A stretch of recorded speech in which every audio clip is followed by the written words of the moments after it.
declare we have a quorum. Kenny's gonna be a little bit late.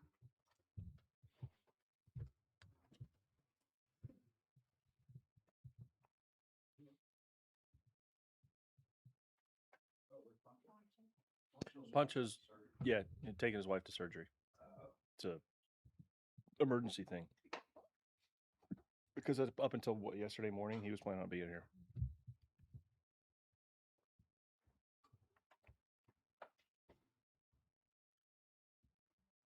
And then I guess we'll move on to item 3, Pledge of Allegiance. We can do that. I pledge allegiance to the flag of the United States of America and to the republic for which it stands, one nation, under God, indivisible, with liberty and justice for all. Me. Okay, it is on. Item 4, presentation and review proposed fiscal year 2027 budget. All right, gentlemen and ladies, we are here for the next 2 days to review the city's budget in preparation for fiscal year 27. The documents that you're going to see today are completely draft and are to be taken as planning documents and working documents. The final documents that you will sign in June, that is the final draft. That is the final final document. What was the internet password again? Council Pass 1 and Lower Texas. That will be changed next week. So moving through again, a good mix of things over the next 24 hours. No change in the mission of the city of Sallisaw. Superior municipal services to all residents of the city in the most efficient, cost-effective manner possible. And as always, moving forward in the growth and associated prosperity for the citizens. So today, May 19th, we'll go over the budget presentation. Robin will walk you through how we got to the specific numbers. We'll go over staff restructuring with personnel. I'll show you what we propose that looking like next year or for the upcoming fiscal year, and then we'll talk briefly about the enterprise leasing plan. Answer any questions that you have. The gentleman, John Holland from Enterprise, will be here. He had a meeting that was moved, so he's able to be here. That break in the middle is deliberate. That's the target for lunch. We can move that left or right depending on how we're doing on time, and then we'll talk about electricity, what a feasibility study would look like. Then we'll go through the staff presentations and discussions.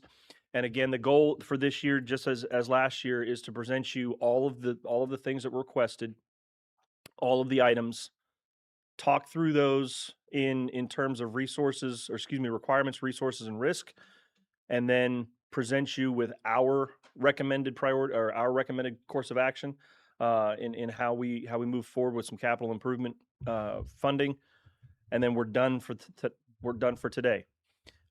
We take those home. You all take those home, think about them, pray about them, call a friend, phone a friend, whatever you need to do to review those numbers and what you've received over the day. And then tomorrow we'll come in and take the gloves off and wrestle and go to war if we need to, as far as priorities. And you'll hear me say it several times today. The priorities can change, the equipment can change, the projects can change. What can't change is the amount of money that we have. So if we're going to replace something that's $25,000, if we want to say, hey, that widget that's $25,000 needs to move, I don't think that's the highest priority, and you all agree on that, then we need to replace it with something else that's $25,000. Okay, but that the deliberations and the deep discussions as a group be held tomorrow morning. And we'll go over the master fee schedule with some proposed changes, and again, some of those future outlook things. And then we'll end the day looking at a potential 10-year framework. One other caveat: any allusion to or reference to future spending is for planning purposes only, unless it's tied to a lease or a contract.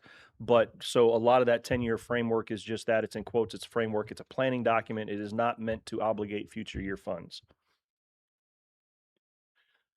Okay, this is why we do what we do and the rules that govern it.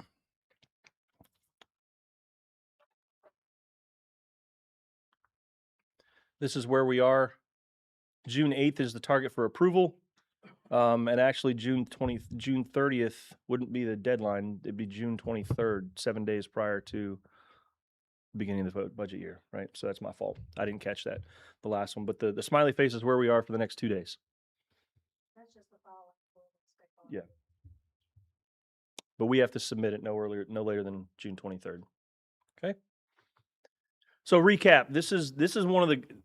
This is probably my favorite time in the next 2 days. All right, I get to brag on our folks as we walk through. Just pictures are worth 1,000 words, kind of thing. But as we walk through some of the fantastic work that has been done by staff sections across the organization. So almost every staff section. Every department has had a hand in this project, from demolition of the old, hauling stuff out to the landfill, hauling debris out to the landfill, to putting up security cameras in the current facility. Again, almost every department has had a hand in this, and I'm probably safe to say every department has had a hand in this, through inspections, through again, through everything that's happened. The Aquatic Center is a fantastic facility. If y'all haven't been out there, it opens this weekend to get after it. And it I think you'll see a lot. I've been told that the water, when it's pumping, it's moving.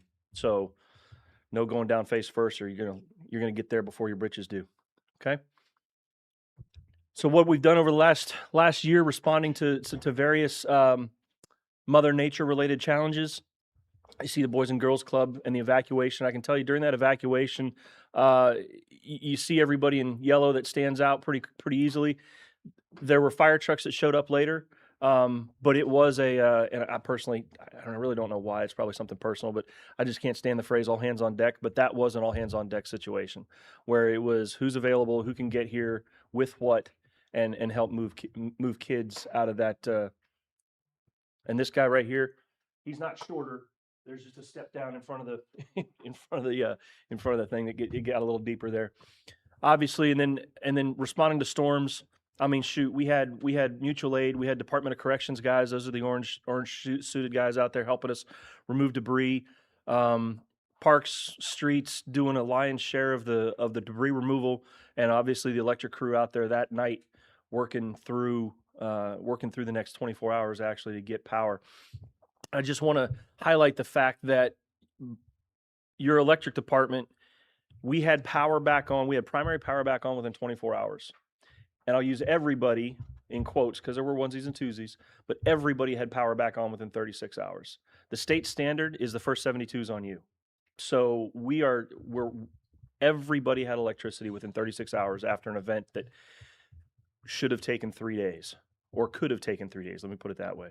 With the widespread destruction and damage, I won't say destruction, but absolutely damage to the infrastructure that we had that night.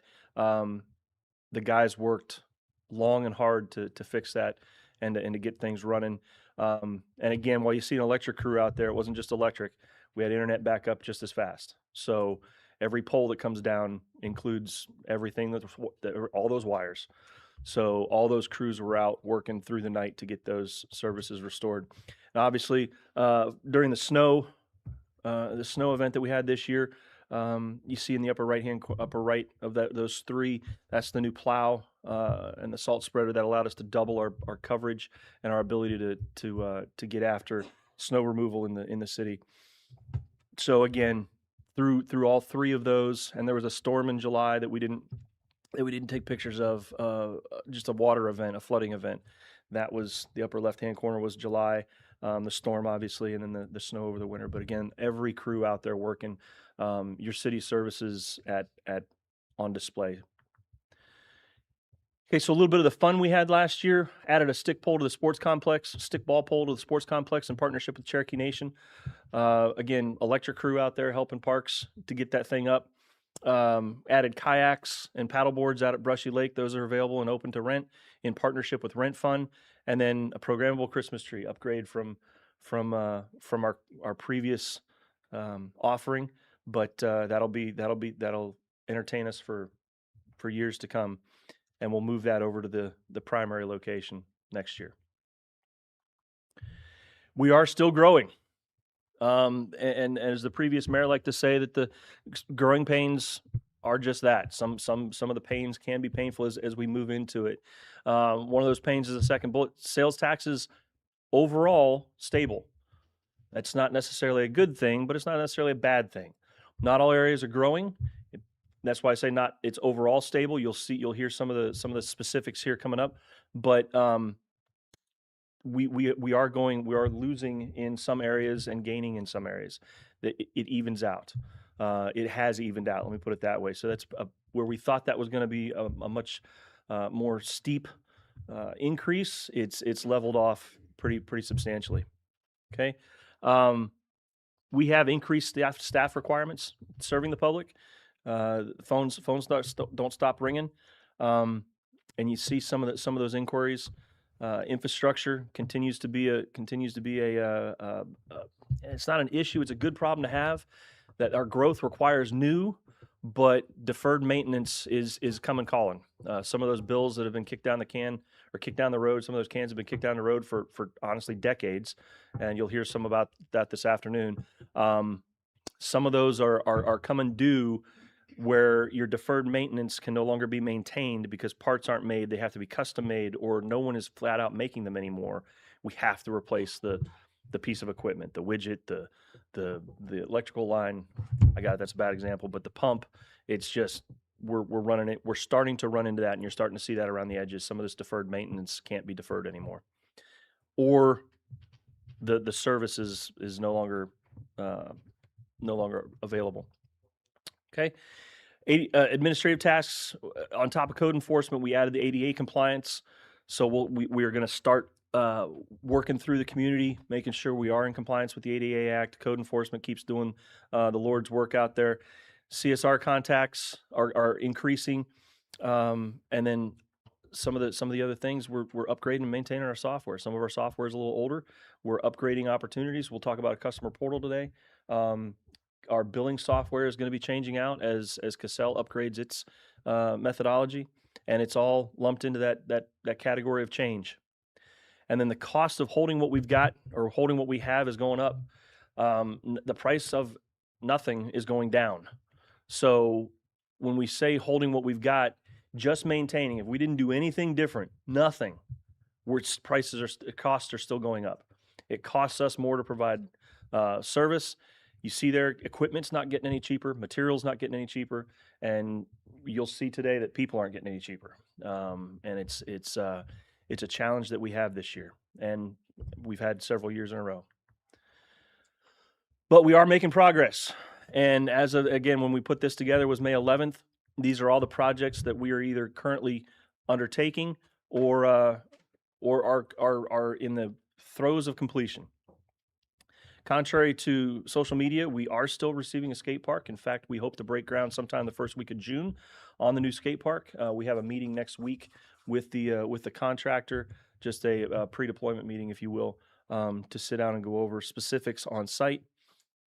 The Mockingbird and Ridge sewer line that's under construction right now. We're using a new pipe bursting technique that we haven't. It's not new. It's new to us. We haven't used it in the city before. Saving us arguably a lot of time, and a lot of disruption. We've been able to avoid a lot of disruption to some of those property owners up there by doing it this way versus digging a full trench, the whole line, having to move fences and things of that nature. Okay, Brushy Lake pumps. We are nigh into, again, into the throes of completion. Where'd you go? Yep. So electric study.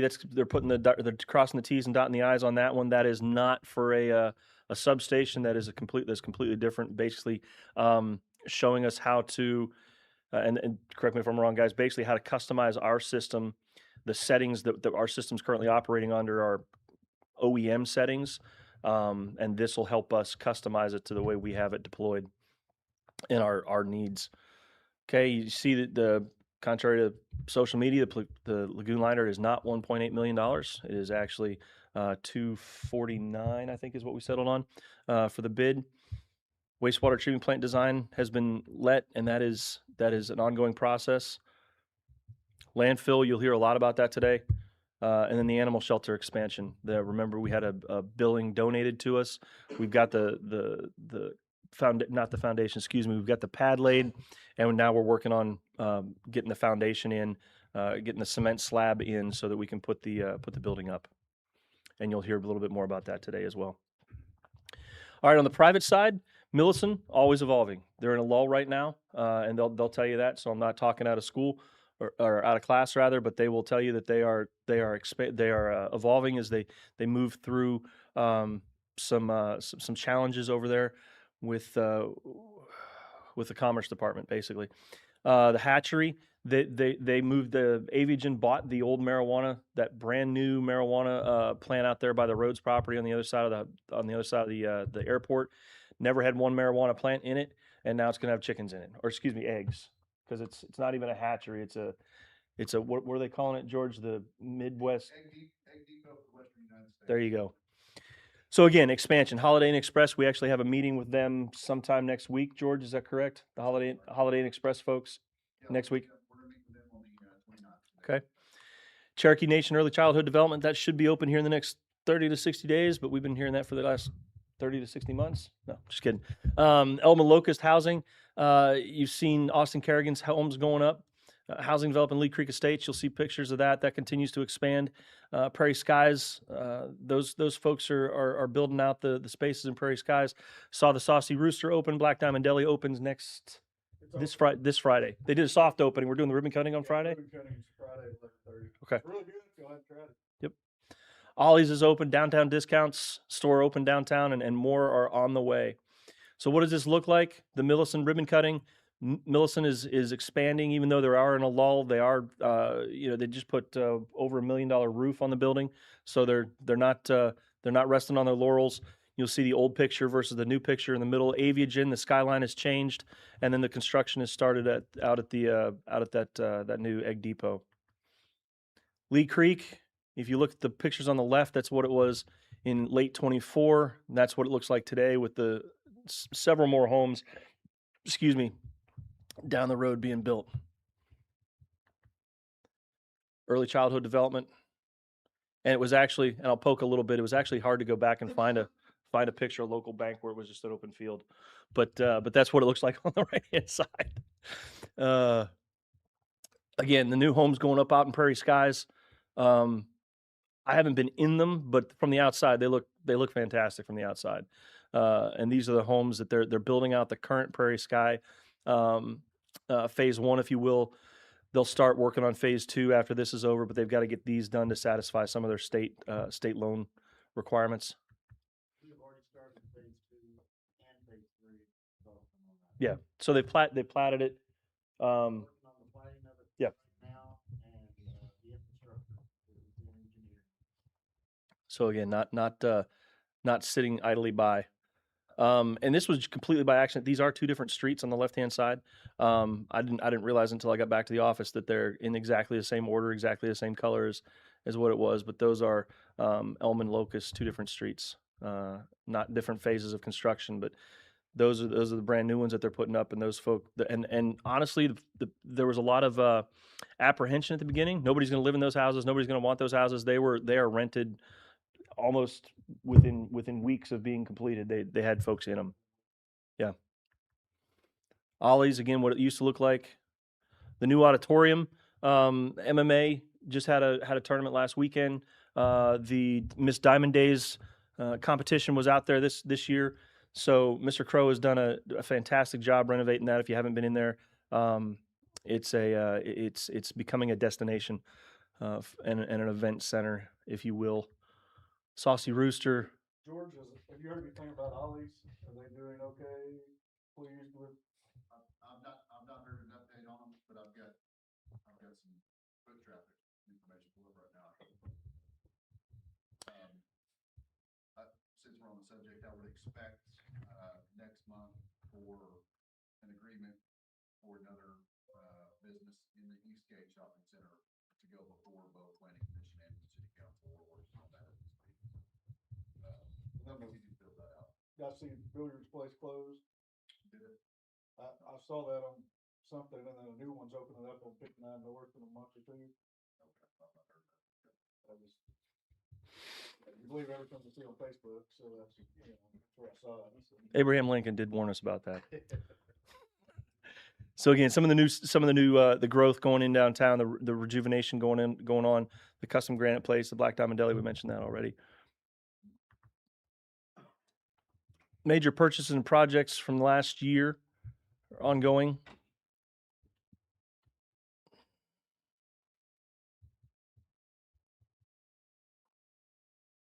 Of note, part of the sewer camera, that's the total cost. 10,000 of that was paid for by OMAG. Okay, an OMAG grant. Any questions on this? We did purchase an excavator. We had initially thought about doing a lease purchase, but we jumped on that opportunity. Not as where's Gene? Not as perfect as we thought it was going to be, but it's getting the job done.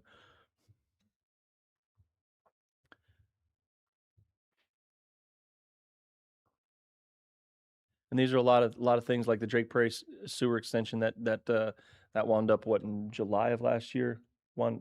Keith just got up and left, but it seems like a long time ago. And we did spend almost $500,000 in street overlays last year. On the aquatic center stuff, when does that bond pay off? 2030, I believe. And, just because it's a topic of conversation, the fact that we were delayed on that through all the, COVID and everything else, that doesn't change anything to do with the bond paying off. I mean, it still pays off. It's, nothing really changes at all. No, sir. Just the opening date was pushed back. Yeah. And that, the itemized,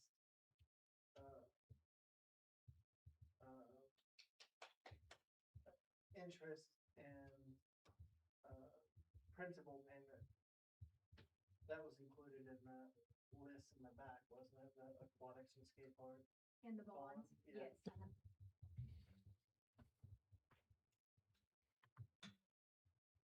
Moving into 27, yes, we are going to open the aquatics facility. Yes, we are going to start on the soccer fields at the sports complex. Yes, we're going to start and complete a skateboard park. George never sleeps. We will continue to move forward with economic development. Like we said, the incentive program, we expect to have something in front of you next month using that brand new incentive program.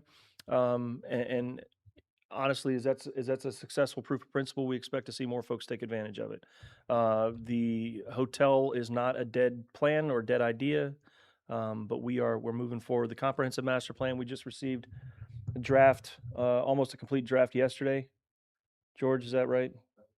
Well, that we received the initial. Okay. Send back a filled out request and, No, for the CMP, I'm sorry. Yes, we received, I've got it here. Yeah. The section 7, which will be one of the last sections we received. Yeah, so section 7 is the way ahead, the proposed way ahead or proposed implementation plan for the CMP. So again, one of the last things we need to look at, we owe them feedback next week, and then it should be out almost the entire month of June for feedback from the public as well. We had a meeting with had a meeting with ODOT last week. They have engaged with their budgeting to secure a contractor for the design of 308. Don't get excited. That's probably still 5 years off, actually being complete, but we're making steps to get onto their project plan. It was never agreed upon. The course of action was never agreed upon. It was never actually on their menu of things to do. So we're out at least to 2030, probably 2032 if I was a betting man. Good news though, and personally, the idea of a 308A and a 308B is not a dead idea. In fact, they seem to like that idea as far as moving a 308A and B. A would be west of the current 308, right there by that last house. If you're heading eastbound on 308, it's that last house on the right. There would be a short off ramp right there that would make almost all of Leadington an access road or potential commercial frontage. And then obviously the redesign of 308 itself with an off/on ramp and how do we get rid of the dog leg there on Hauser. All of that is on the table and working with them. We may lose the tree over here on 59 North, right there at the corner next to the sign. It's actually in front of the sign. We may lose the tree. They're trying to save it, but right now it doesn't look like they're going to be able to. There's a lot of drainage that needs to go on under the ground, and that tree's in the way. All right, South Cedar. We have obviously done everything to South Cedar, and we're actually digging into if there is there's ODOT money available this year to potentially pave that, put concrete, make it an industrial road. As you all know, the plan is that would be the out, if you will, of the in that is Hauser and Buddy Spencer Place. South Cedar would be the out for industrial traffic out of the industrial park, and it would go down. It would route down south of the airport and then onto Kerr. Okay, so there's money in that program this year. There was not money in that program last year for ODOT, so we're moving forward on finding that and submitting documentation for it. Okay, pending any questions of anything that has been done or what will be. Just for giggles, do we have just a rough estimate on how long it's going to take them to complete the skate park once it's started? I don't have I don't. It should, using a very weak word, not be anywhere near how long it's taking the pool. So I would hope that this is done by the fall, but with weather and everything else, I'm not going to write a check they have to cash. Let's put it that way. Yeah. Any questions? I will turn this over to Robin, who will entertain you and inform you. So how do you advance this? With the little buttons. With the buttons, okay. So forward, Okay. backward. That should be easy enough. Good morning. So I'm going to try to go a little bit slower than I have in the years past, being that our mayor is new.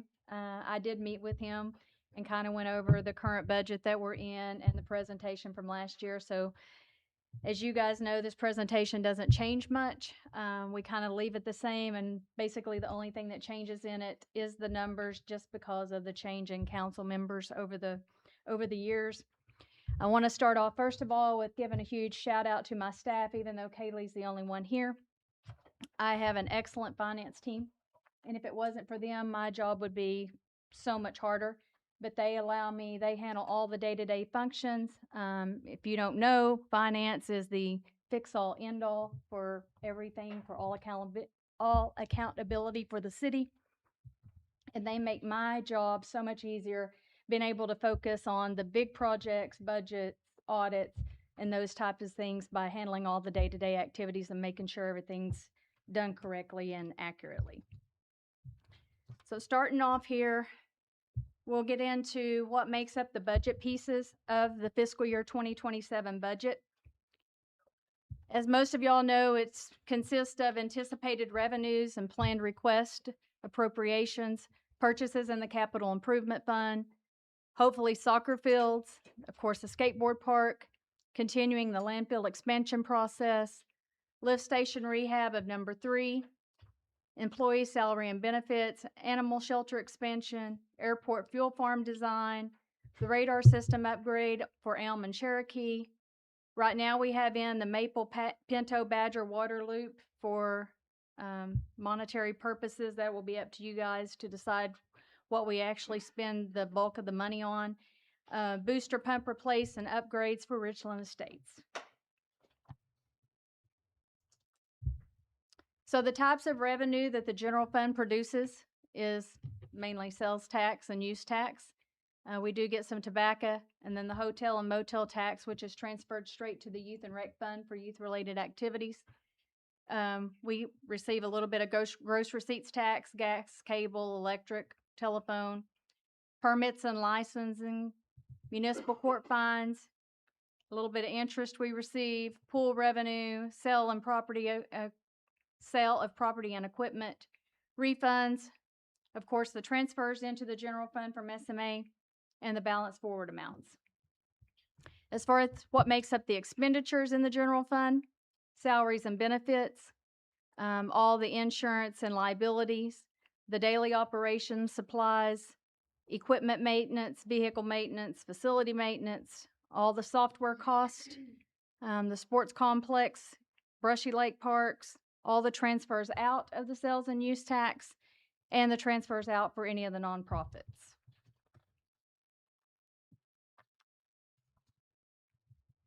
As far as the municipal authority, the types of revenue are the taxes from the general fund, the utility revenue, interest, penalties, any bad debt recoveries, utility connection revenue, and the balance forward amounts. As far as the expenditures, it's the transfers out of the sales and use tax, transfers out to the other funds for support, electric purchase power cost, all the telecom expenses, which has decreased since we've let go of the video programming, land purchase related to utilities, engineering fees, other related expenditures, and then, of course, our debt service for long-term debt.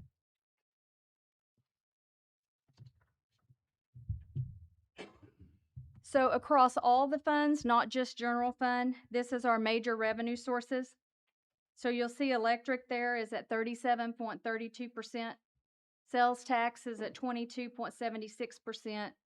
Telecom, 5.39%. Water and sewer revenue, 11.87%.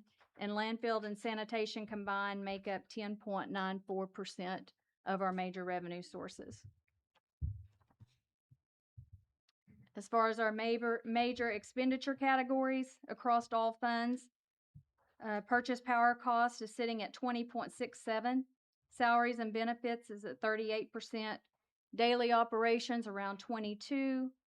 Capital projects and purchases at 6%. Telecom service and fees at 4%. And then the debt service is sitting at 8.75%. Sales tax in Sallisaw, the current rate has been this since 2013. It's 9.917. Of that, the city receives 4%. 1.417 goes to the county, and 4.5 cents goes to the state. The flow of the money, all of the sales tax comes into the general fund, the sales and the use tax, 100%. And I think this slide is boring, I know, because it's been up here for years, but it's probably one of the most important things that we could stress is the flow of how the money flows through the city. So the sales tax is collected by the Oklahoma Tax Commission. They deposit the sales and use tax into our general fund. We have to move 100% of that out to our municipal authority to meet our bond obligations. Once those bond obligations are met, 1 cent of that belongs back to the general fund. 2 cents stays in SMA, which 1/2 cent is tied to the 21 bonds, and 1/2 cent is for the 22 bonds. 1/2 cent goes to capital improvement, and 1/2 cent now goes, instead of the hospital authority, it's being transferred to the SEA to pay the hospital bond, which is a Series 2025. And then 100% of the use tax goes back into the general fund.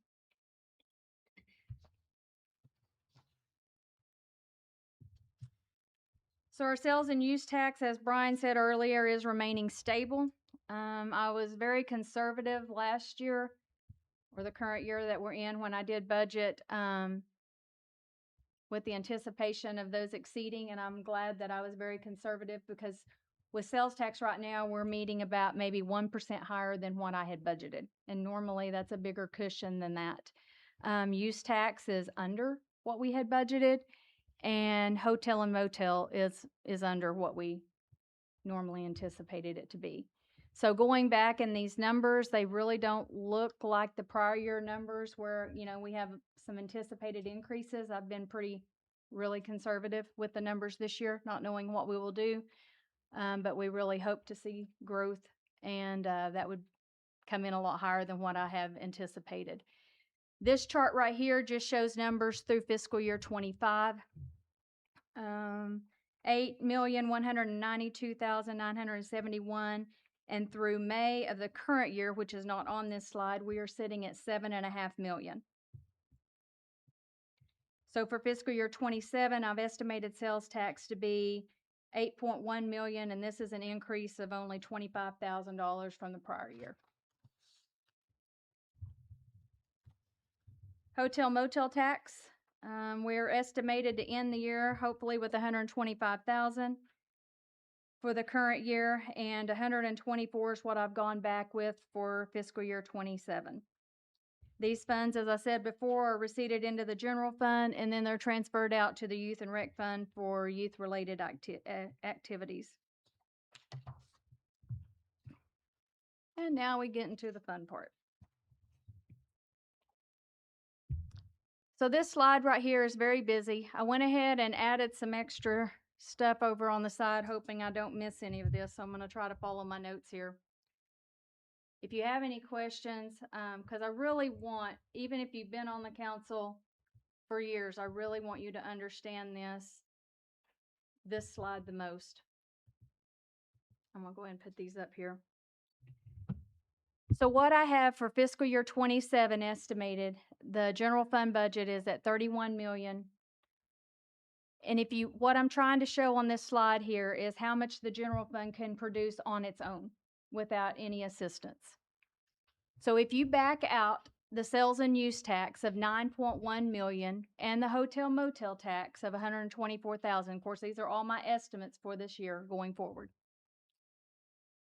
And then you take out also the transfer from SMA, which I have budgeted right now at 16.2 million. You end up with a net general fund revenue of 6.4 million.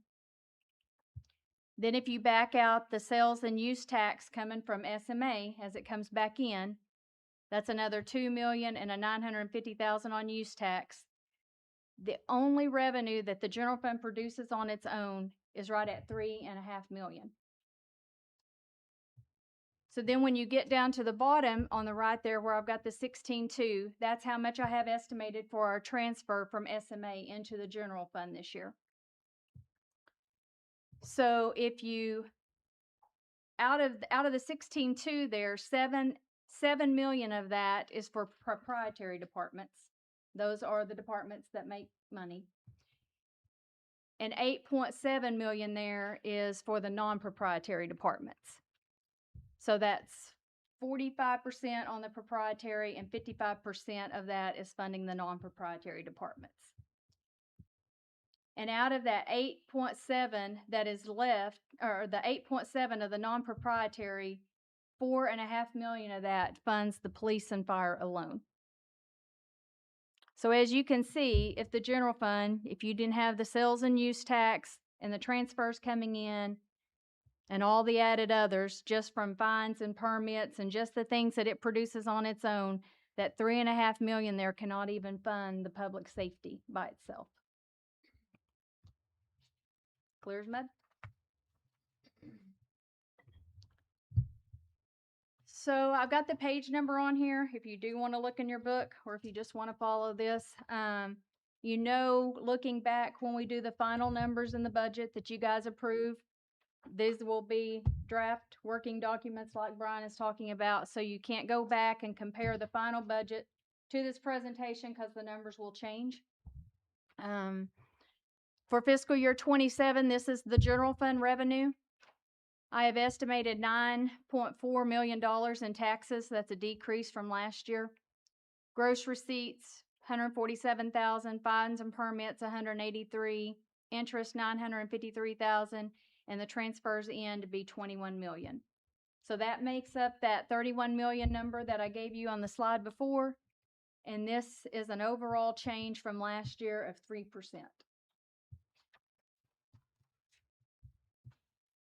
These are our non-proprietary departments. We have an increase of 427,000. Most of the increase is related to salaries and benefits. You'll see the changes over there on the right. The admin grant decrease is due to the loss of a position. The street decrease is due to a loss of position. That was moved, correct? That was transferred to the water distribution. I've included part of a tree trimming contract. It wouldn't get us very far. So if that remains in the budget, that's what you're seeing, the increase on tree trimming. And the meter read is offset for community development. They changed departments from finance to community development this year. And, anyway, we didn't end up coding them in 802 meter read where they should have been coded, so we're gonna get that correct. And so that's the change in between community development and the meter read services on this slide. This is the proprietary departments. So this is an increase of 2% to the operating department budget overall. Most of these are increases in salaries and benefits, and then, like I said before, the water distribution is increased due to additional employees. As far as the proprietary department itself, I didn't say that. It's a decrease of $10,000, $11,000 there. Can you pause for a second? Uh-huh. I have one of my notes was to inquire about that meter read service Mhm. increase. And I know you just said, will you say it again? Yes. So they've always had their own department, 802, but they were underneath finance. So during the year, we switched them to community development during the AMI process. When they made that change, correct me if I'm wrong, but in payroll, they got placed under community development. So their salaries and benefits were coming out of that department instead of 802 as though they should have remained. And we're cleaning that up this year and putting them back in 802, even though they're under community development. As far as, So if we were to, well, we're also, reducing the staff and then for the meter read because of the AMI project, right? Correct. Correct. Yes. So that 195 number, had that not been true, that 195 number would be bigger. Because we would be transferring an additional. in, No longer. The numbers in here don't reflect, the numbers that you're gonna see don't reflect any of the proposed changes. yeah, So the reduction in workforce is not reflected in these.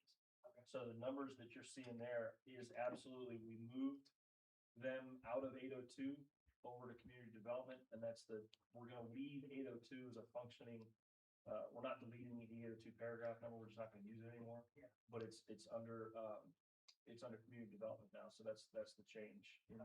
and I told staff to just go ahead and leave them under 302 through the remaining of this year, just to make it cleaner. And then come July 1, we'll make sure that everything's under 802. But as far as these numbers, these do not reflect any of the changes that we anticipate happening this year as far as transfer of employees or hiring additional employees or any of that. Uh-huh. So this is our general fund contingency and sundry. We budgeted $500,000 in general fund contingency. And right now I have 530 for salaries and benefits adjustments, which Brian will get into a little bit later. And then I also have $200,000 there that you normally don't see in an other contingency line item. This is due to our health insurance increase. Normally we have numbers by now. We'll get into it a little bit more. But they came back and they quoted us 18% increase, which would have been about a $300,000 increase this year in our health insurance. So we use Benefit Select. Clint Franklin has always been really good at negotiate the rates and get them as low as possible.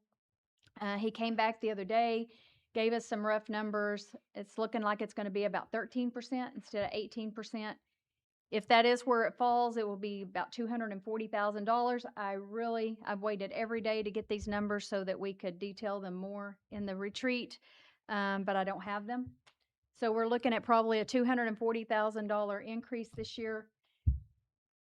I really was hoping he could get it a little bit lower, so when I did budget, I put $200,000 in there. So I'm going to have to adjust these numbers somewhere and come up with closer to 240. So when you get your final numbers, hopefully I will have the numbers in time that the contingency will completely go away and they will be up in the salaries and benefits on each employee and what they currently carry on their insurance plans. And you probably won't see a contingency line item there at all in the final numbers. And if I get everything in time to get that fixed.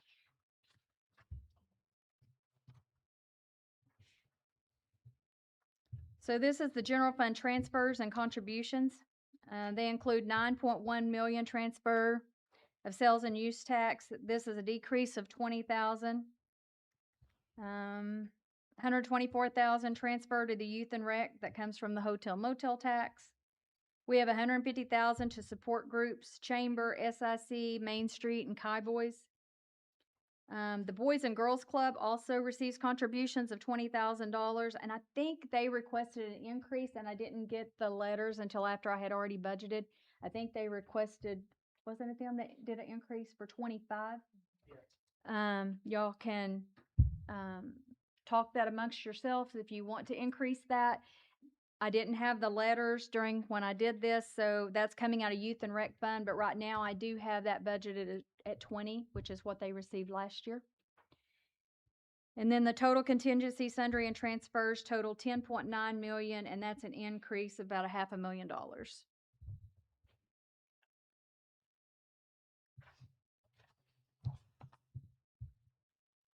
So Where's the voice promo? it comes out of the Youth and Rec Fund, Fund 21. This is what's coming out of, these are the ones that come out of general fund. But I don't think we really talk about, well, Kaylee will talk about the Youth and Rec Fund when she gets up here. So, you know, if you guys want to make any adjustments to that, we need to know coming back. Or if you want to make any adjustments to any of these. So this is just a reconciliation of the general fund. So for the fiscal 27 increase in budget's 954,000. Out of that 954,416 is an increase in departmental budget, and 538 is the increase in contingencies and transfers. And like I said, that does include the insurance as well. This is just a graph to show the general fund appropriations by category. So personal services is at 13.2 million, that's 41.56%. Supplies is at 2 million at 6.76%. And the contributions and transfers out is 9.6 million, and that's 30.14%. And this is typically what you see in budgets across the state.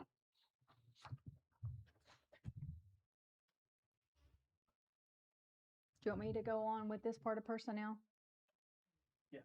Okay. So this starts at page A 25 through 27 in your binders.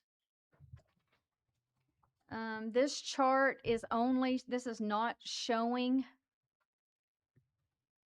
what Brian's going to talk to you about as far as any kind of personnel changes. Good morning. How are you? Council would like to welcome Mr. Moody. Moody. You can't get sick for your graduation, bro. No way. So just to make it even more muddy, the numbers that Robin starts with to determine this is our current set. The numbers that I'll show you for proposed restructuring is different from this because from my point of view, this is worst case scenario. This is status quo, and this is what we have to build it off of prior to you all approving everything. So Yeah. I'm not looking at the question, the discrepancy between. Yes. So you'll go over that. Yes. I think in the past, we've used this slide different to incorporate the changes, the anticipated changes was included in this, but we've changed it up. And so basically this is showing, the blue column is showing what we had currently budgeted in 26 and what we currently are going to start the year off without any changes. So it's basically the change that we've experienced this year. Let me make sure. For fiscal year 26, we had 151 positions budgeted. We're coming back with fiscal year 27 with 153 full-time positions without any kind of changes. The one additional animal welfare there was approved last year, so that got added. We had a temporary, and we made that a permanent position. One additional water production, and one was transferred from street, so that gave the water production 2 extra guys. The street lost 2. And then we had one Salisol Now position that was lost. We have 1 vacant right now, open position, but one that we lost. Any questions on this?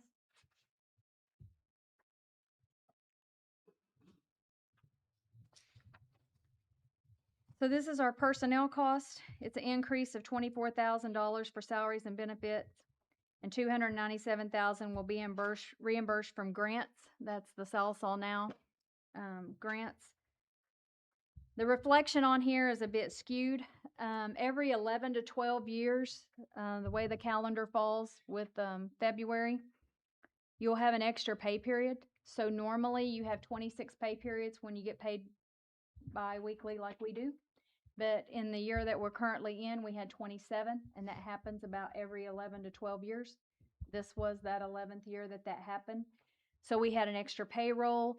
So normally the increase, you would see more than $23,000 there.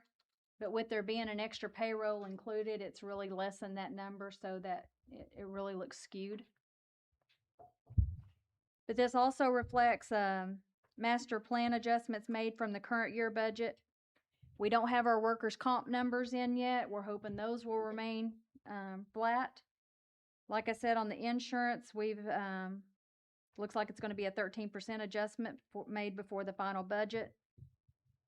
I was going to mention that last year, Blue Cross Blue Shield had proposed a 25% increase, and he got them down to 12. He actually got them down to 13, and then we got an additional 1% for having all-inclusive.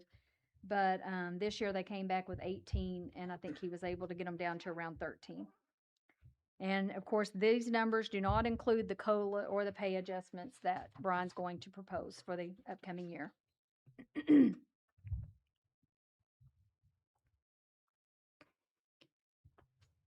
you go back? Mhm. We had some discussion about retirement costs.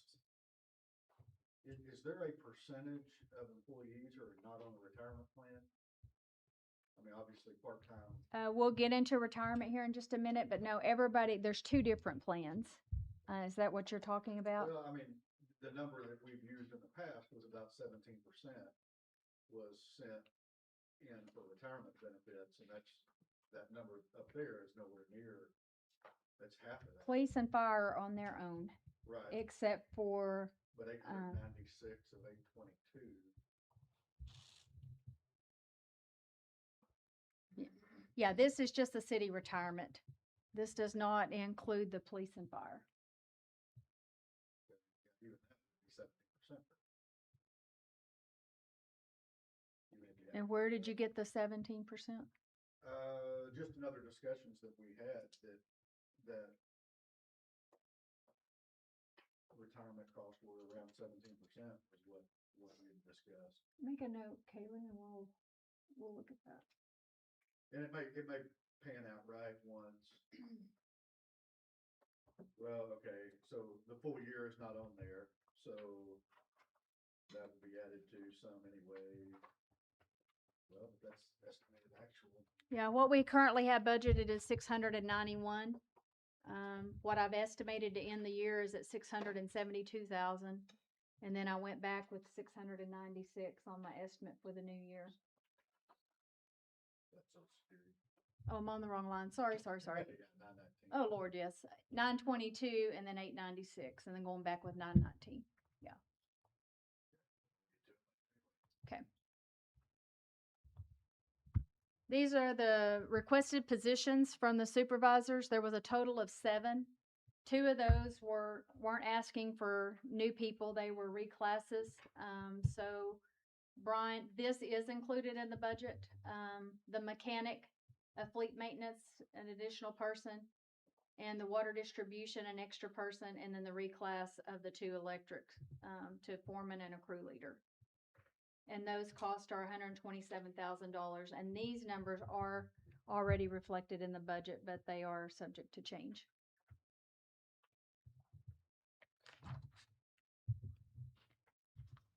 So as we get into the personnel, we have 153 full-time, 20 seasonal and part-time, and 18 volunteer firemen. 13.26 million total salaries and benefits excluding COLA and additional employees and pay adjustments. We have 146,000 for the current longevity plan.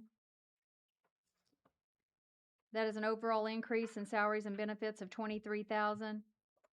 And 297,000 will be reimbursed from the 3.5 grant employees. And then we still have a few employees on Insure Oklahoma. I just estimated maybe we might receive a couple of $1,000s back on that. The health insurance budget right now is 1.9 million, and we're expected to have a 13% increase. And those numbers will be reflected in the final budget. So this is our retirement slide. Our retirement's through OMRF. This employees are maxed out on their percentage of contribution at 7%. The required contribution came in at 18.82 this year, so that left the city's portion 11.82. That's just a tad bit higher than what it was last year. We went ahead and budgeted 13.5% to try to still fund down some of the unfunded liability that we have. So the city retirement budget is $919,000. The police and fire are at 14%. At least I didn't receive, you didn't get any change in those numbers this year, did you? For the police and fire retirement. One of them changed to 1% last year. But anyway, they're at 14%, so the police is at 207,000 and the fire retirement's at 54,000. So the total retirement budget is 1.1 million. What we didn't, when we discussed it, what we didn't take out, 7% of it was employee. Oh, the employee contribution. Yeah. Okay. Plus, when you look at the retirement, what we were talking about over here, when you look at the city's total salaries, that includes the police and fire salaries. Right. So you have to pull those out to get just the city retirement percentage, and you come real close to 17. Yeah, the employee contribution is what we. Okay. I forgot about that part. And that's required, I mean, that's not Yes. optional. Right. And they're maxed out on the amount for the employees. So we have 2 different retirement plans. So prior to November 2014, we were on a AAA plan. As you can see, if you've been here in the years past, that number just keeps decreasing as people retire off the old plan and new people or quit, and people come in and hired on the new plan, which is a AA plan. I added this at the bottom because this slide never matches. When OMRF sends me all the paperwork for the year, it is from July of 25, and we're already a year ahead of that. And so my numbers never match theirs. So this is probably more for my benefit than what you would appreciate. But the top numbers are as of April of 26. We had 33 on the old plan, which is 26% of our employees, and 93 on the new plan, which is 74%. And then the OMRF numbers, if you happen to look at that, showed 35 and 83. And we've had change in personnel also, so the total number didn't match as well.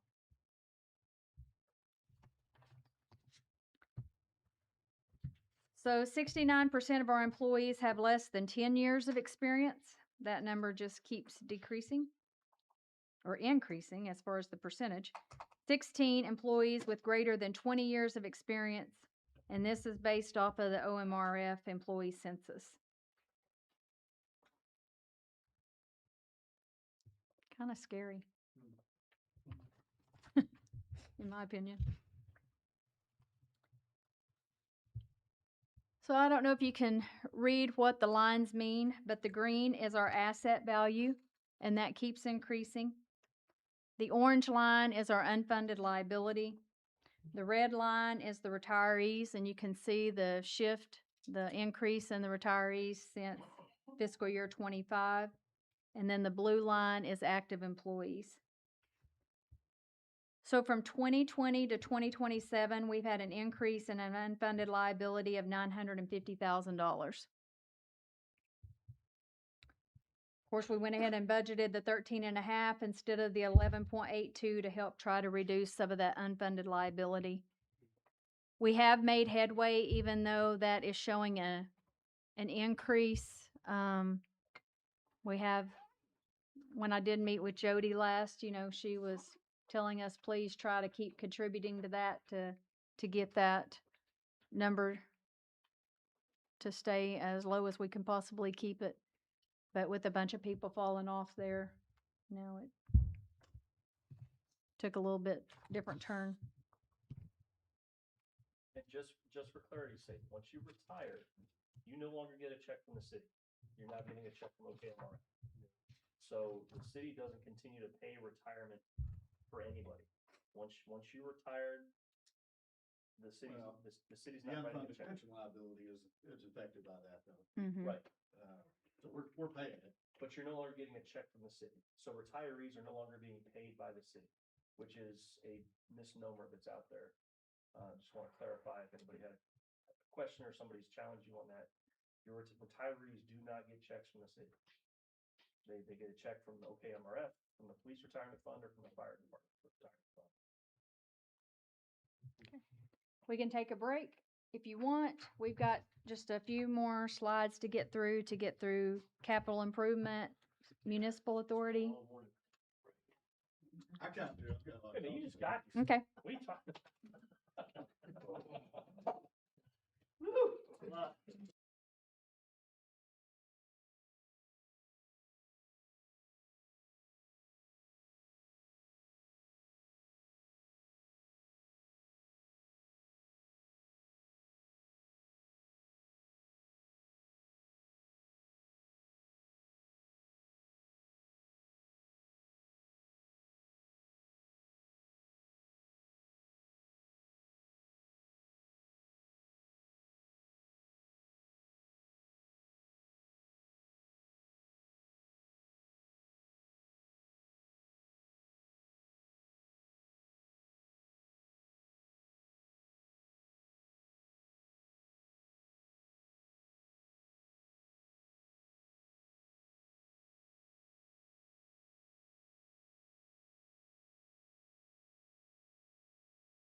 It won't let me change. Clicker, the clicker.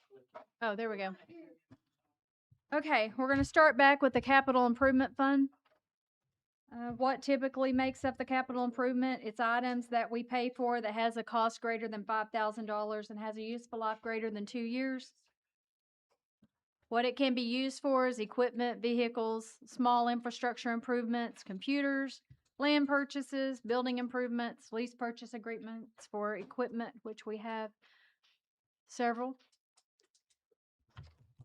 The capital improvement fund, the budget this year for 27 is 3.4 million. That's a decrease of $521,000. What makes up those numbers is $600,000 worth of revenue transferred from SMA and other funds. Half-cent sales tax is estimated at $1 million, interest of $2,000, and the balance forward from the previous year of $1,791,000. The appropriations include 1.8 million of total new requests that we have funded. We have ongoing lease purchase payments that have to be met of 350,000. Capital improvement contingency and reserves total 704,000. And then we have the reserve for the future PD of 880. I'll probably go ahead and change these numbers since we are doing the demolition out of those fundings. That was 975,000 last year. They had a reserve. We thought it was going to be closer to 95, which was going to leave 880 in reserve. But that number's come in at 70,000, so they're fixing to start the demo over here. And so I had put the remaining 880, so that number will get bumped up a little bit in your final budget.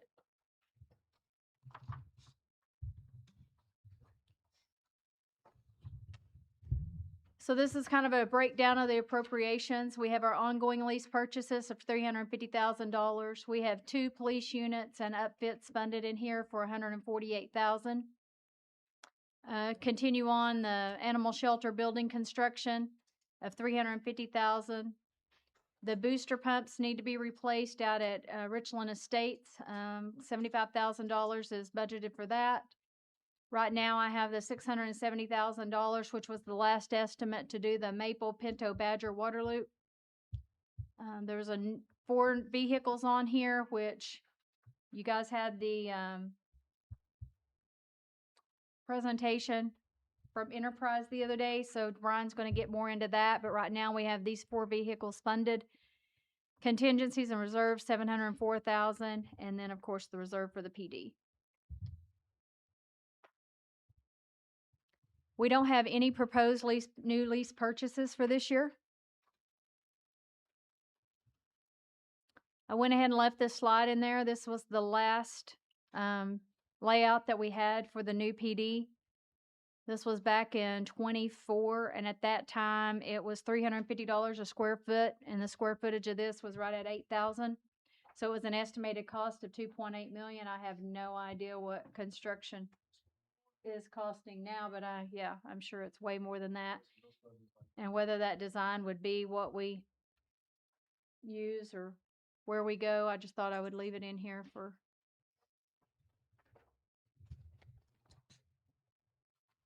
So moving on into the infrastructure improvement fund, we have a total budget of $2 million. That's a change of 54,000. Trying to just let this grow to help take care of some of the needs for the future needs for the landfill. We used quite a bit out of there for landfill cell 8A. I reduced the transfer. Last year we transferred 800 in here. I reduced it to 500 to kind of increase the transfer to capital improvement this year.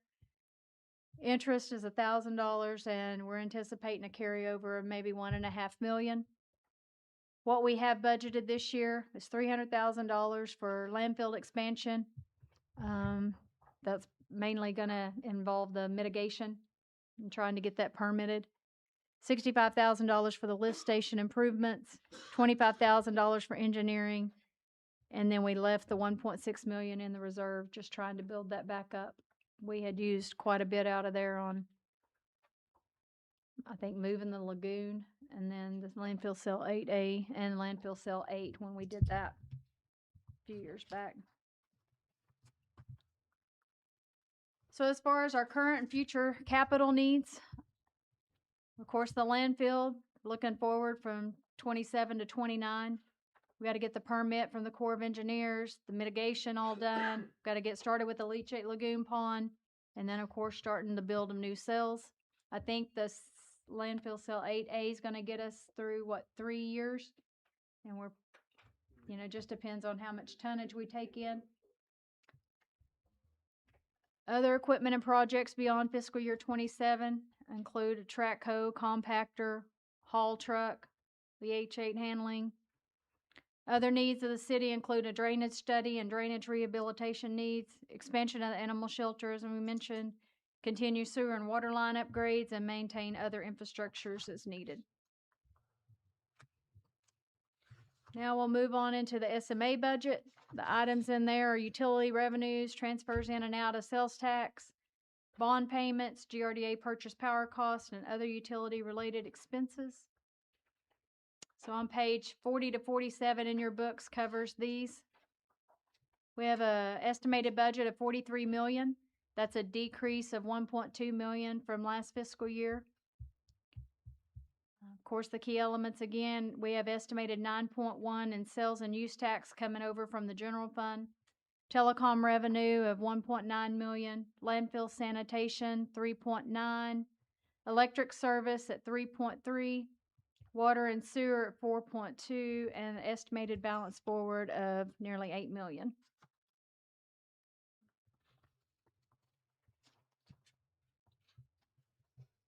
Transfers to infrastructure improvement, we have budgeted at 500,000, 600,000 to the capital improvement. Transfers to the general fund at 16.2, electric purchase power cost at 7.1, debt service payments are at 3.4 million, telecom 577,000, property and building purchase 153,000, those are the existing lease purchases in SMA of 338,000, 500 contingency, and our reserve has dropped to 4.3 million. I think last year that was at 4.8.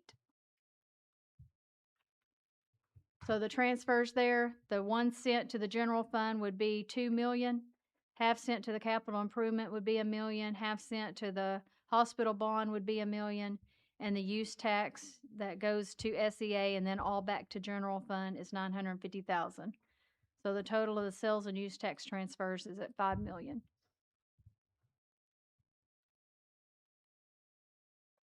Debt service,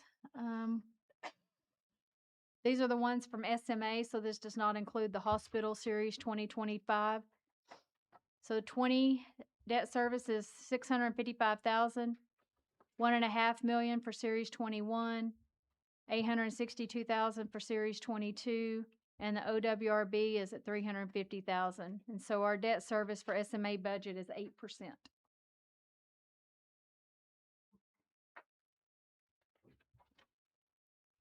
And then I'm going to let Kaylee get up here. And she's going to go over the special revenue funds and the grant funds.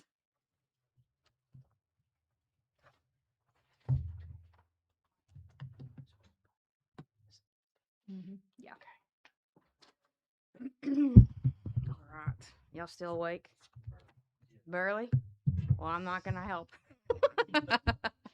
Oh, I'll try to go through it quickly. Okay, so starting with Fund 15, of course, this is our special revenue funds. So they kind of have their own little separate appropriations and things. So we have the Southall Reserve Fund. This is kind of what I consider our rainy day fund, and for if we ever have like a natural catastrophe or something. So this money just sits there. We have a budget of 1.263 million there. The street and alley fund, we have a budget of 231,000 there this year. This is the fund where our motor vehicle tax comes into and the street and alley excise tax. We do have a couple things specifically budgeted in here this year.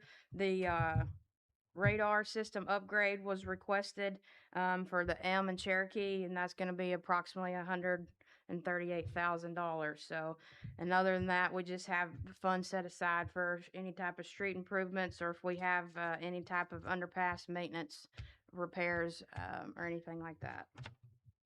So Fund 21 is the youth and rec. This is where our hotel motel tax revenue comes into and or we transferred into. And then also, once we make our bond payment on the Series 2022, if there's any money left over, we take that money and we transfer it into the youth and rec fund.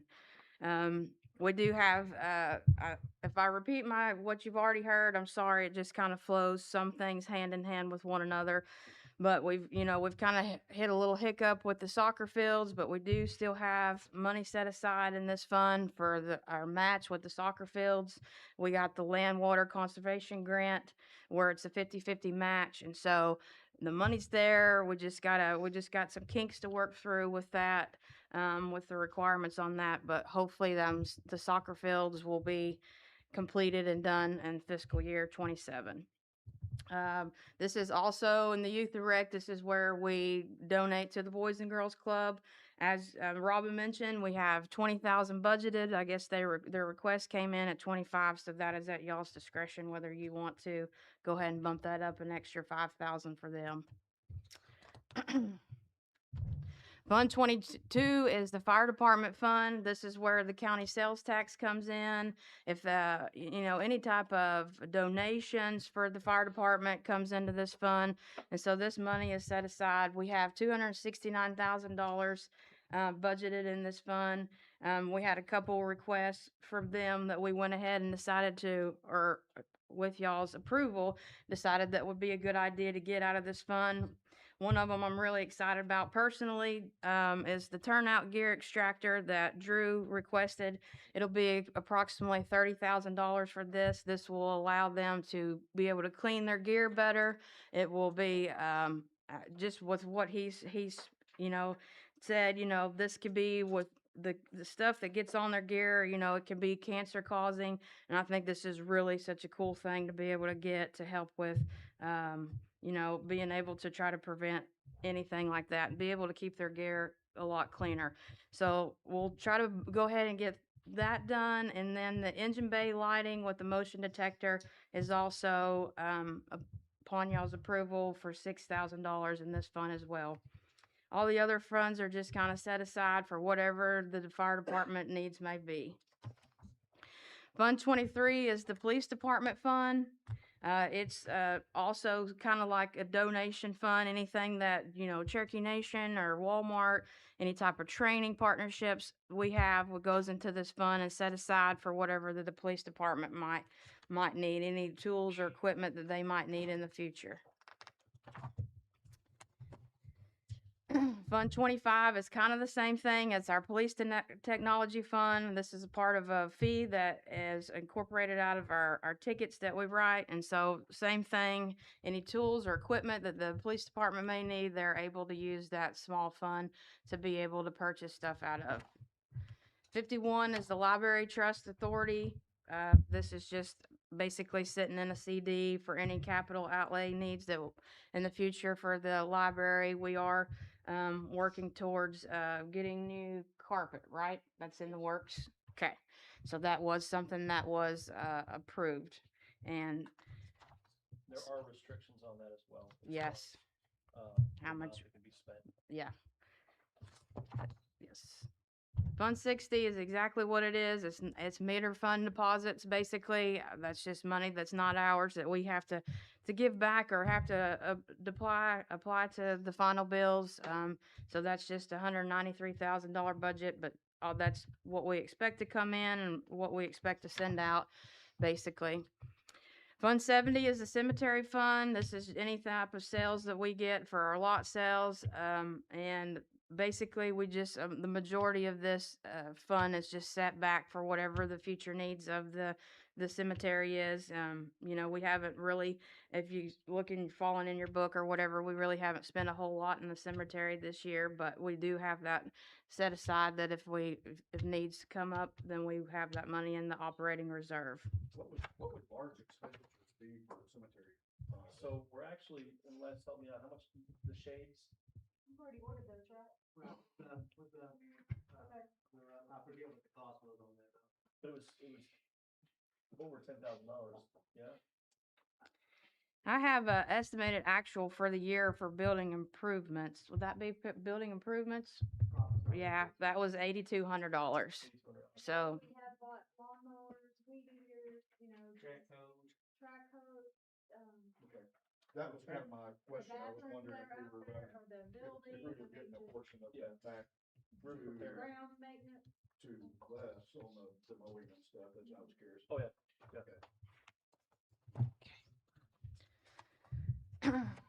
Fund 93 is our police and drug fund. There's no guarantee that we get any type of revenue off of that, but we do have a balance forward in that of 55,695. Same thing, this is just set aside for whatever the police department needs may be. They're able to use that fund for that. And Fund 96, there's the SEA. There's a $2 million budget for that, and that's basically kind of what Robin has already explained to you. You know, when our sales tax comes in, it all comes into the general, moves out to the SMA, and then we move it back to the SEA, that half cent. And so instead of going to the directly to the hospital now, this goes into the SEA so that we can make their bond payment. But even though that budget for half a cent is only about $1 million, we also have to pledge our use tax. So say our sales tax comes in really low and their bond payment's more than what our sales tax comes in for the half cent, then we have to pledge our use tax to be able to make that up. So that's the reason why it's a bigger budget, is for the half cent and the pledge of the use tax as well. But once, of course, knock on wood, that's never happened. Hopefully it never does happen. Then we just take that use tax once we pledge it, and then we move it back to the general fund. I'm gonna interrupt. We do have a reserve that we're building up as well. Yes. The excess funds. I can't remember what the reserve amount was. Yeah. That would help eliminate if sales tax fell short, we would have that reserve money sitting there to meet the payment where it wouldn't have to come out of any use tax or. And so that always has to be met. So even when we get that met, any excess will go back to the hospital authority monthly.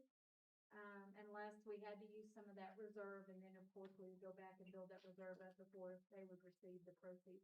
But right now, any of the excess is going, Yeah, it basically has to build up to two bond payments. And so once they hit that threshold of like two bond payments, then any excess is gonna start going back to the hospital. So.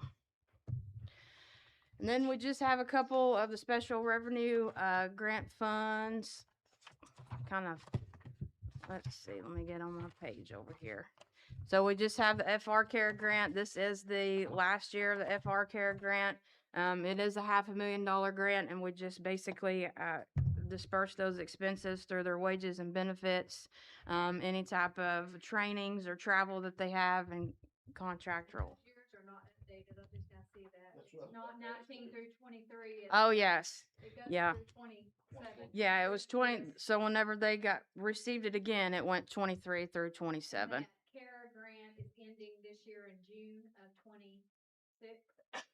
So looks like we failed to update those dates on there. Yep. Sure did, didn't it?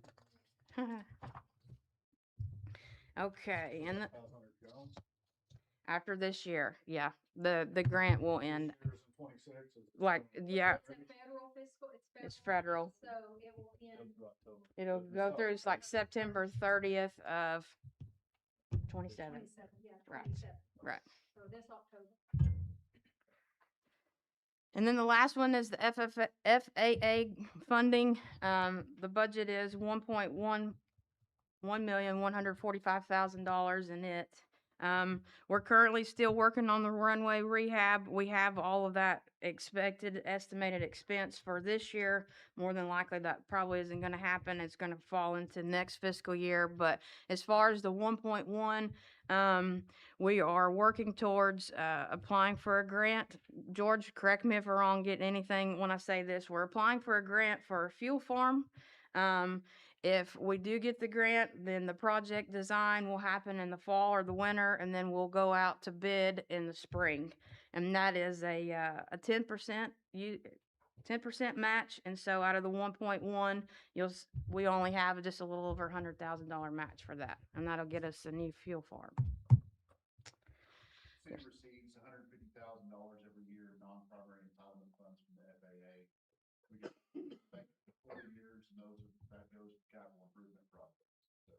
So, over the last 5 years, we also received what's called PIL funding as part of ARPA. And so we received an additional $153,000, which is also used towards capital improvement. I did go ahead and budget some of the construction in here, even though the design is probably all that's gonna happen this year, correct, George? Yes. Madam Chair. So the design's all that's probably gonna happen this year, but with it being a federal project as well, and their federal fiscal year's a little bit offset from ours. Yeah. If they did go out to bid in the spring, they probably would not start construction until the summer, which would be next year's budget. This, not 27, but 28. But I did go ahead and include some of that funding in there just in case whatever they're classifying summer was to start in June, which would be in this budget. So I did go ahead and put some of those numbers in there. Y'all guys got any questions?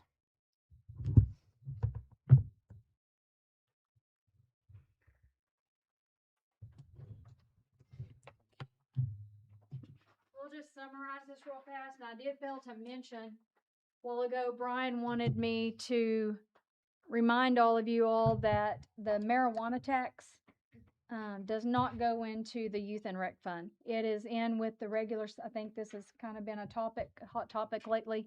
It's just combined in with the regular sales tax that comes in. I break that out into a report that I send you guys, the amount, but it is just all inclusive of the sales tax. It's not transferred into a specific fund like the hotel motel for youth related activities or anything like that. So the overall summary here, we have a general fund budget of 31.9. That's an increase of 954,000. SMA budget of 43 million. That's a decrease of 1.2 million. Capital improvement fund 3.4, which is $500,000 decrease. Infrastructure improvement of 2 million, which is an increase of 54,000. Of course, that general fund budget, you know, when we get through all, now these aren't final numbers. So when we get through all the changes that you guys give us guidance on today, this presentation, these numbers won't match probably the final numbers. So what will happen is at the June meeting, we will bring you whatever you guys determine today and tomorrow.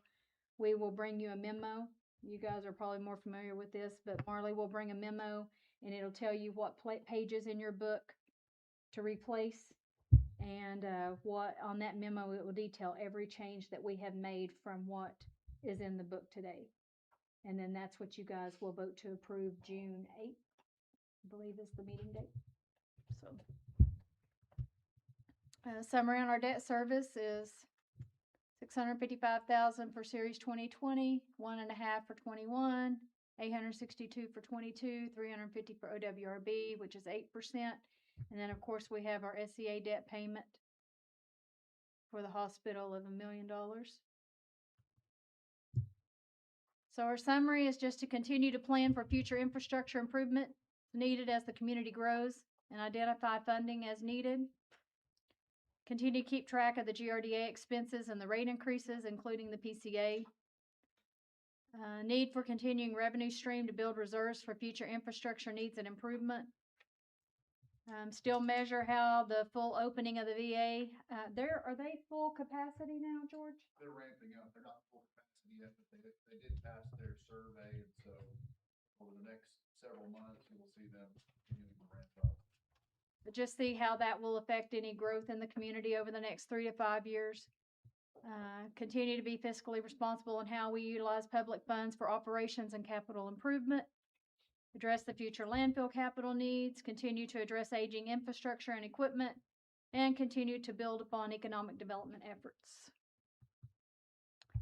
Any questions? And Jamie says this little guy's probably 20-something years old now. He's been on this slide for quite some time. Do you have anything? Okay, Pam, we're going to take a short break. Please be back in your seats about 10 till We're at Tentil. We need to change up some slides and get the enterprise presentation ready.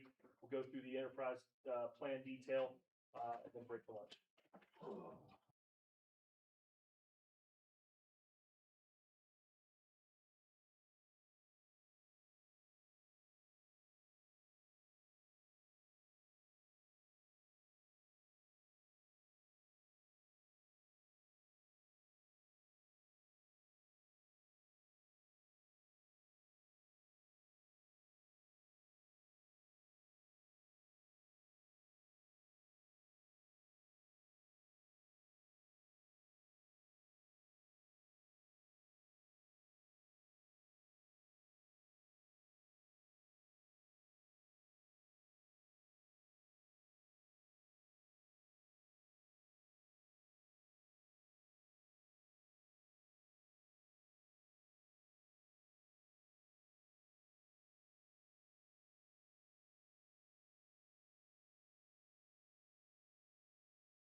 All right, gentlemen, we'll go ahead and get started.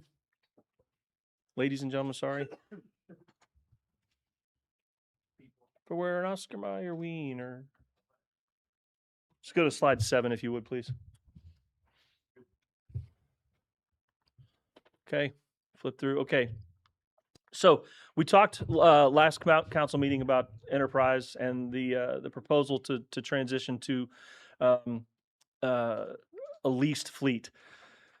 The concept behind it is we can spend the amount of money to buy 4 vehicles this year, or we can buy 2 and lease 5 for the same amount of money. We have an aging fleet. The garage does Herculean efforts and outstanding work to keep that fleet on the road. But as you'll see as we go through here, we have an old fleet. So what we're looking at is a pilot program. It'd be a 5-year pilot program with each year bringing 5 more vehicles onto the lease. It would just be white fleet vehicles, so no specialty vehicles, no dump trucks, no police cars, no even I think we go up to an F-450, but we don't go any higher than that. And again, we talked about the goal reducing the overall cost of ownership. Yes, they're great, and yes, we can keep a vehicle. When you look at amortizing a vehicle over 25 years, pretty low cost of ownership until you start looking at, okay, what are you replacing on that vehicle over those 25 years? It's not just oil changes and tire rotations anymore. We're doing significant maintenance to some of these vehicles. The intent is to reduce mechanic time spent on the white fleet itself and give them more time to spend on heavy equipment that is obviously more expensive. Again, we talked about non-specialized vehicles. It could, if we expand it, we're happy with it. We could expand it to include PD vehicles, but at this point, we're just doing white fleet vehicles. It's an open lease. So the difference between an open lease and a closed lease, like if you and I were to go to one of the dealerships here in town and lease a vehicle, we've got a balloon payment, then monthly payments. There's mileage restrictions, wear and tear restrictions, and at the end of that lease, you'd bring the vehicle back to the dealership and walk away free and clear. On an open lease, there's no balloon payment. We pay car payments for those 5 years, and then we have the option, or excuse me, the program is that vehicle then goes back to Enterprise to be sold by Enterprise. The amount of money that we still owe on the sales price is what we're the original sales price is less the sales price plus all of our payments for those 5 years. So it goes to auction. If it makes money, we get that additional money. If it loses money, which right now none of the vehicles are losing money, and that's actually part of the program, is they will recommend, they'll touch this program every year and recommend which vehicles go to lease early or last the full 5 years. Or excuse me, go to sale early or last the full 5 years, to get the most out of those vehicles. And we'll show you here the first 5 vehicles will make us about $50,000 when they go to lease, if.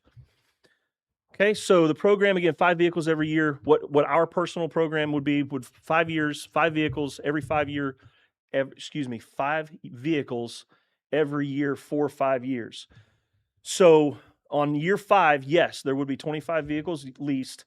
Those 25 vehicles would cost us about $225,000. That $225,000 is 25 vehicles on lease, not buying 4 vehicles a year. Because this year we're looking at four vehicles for about $250,000, $240,000.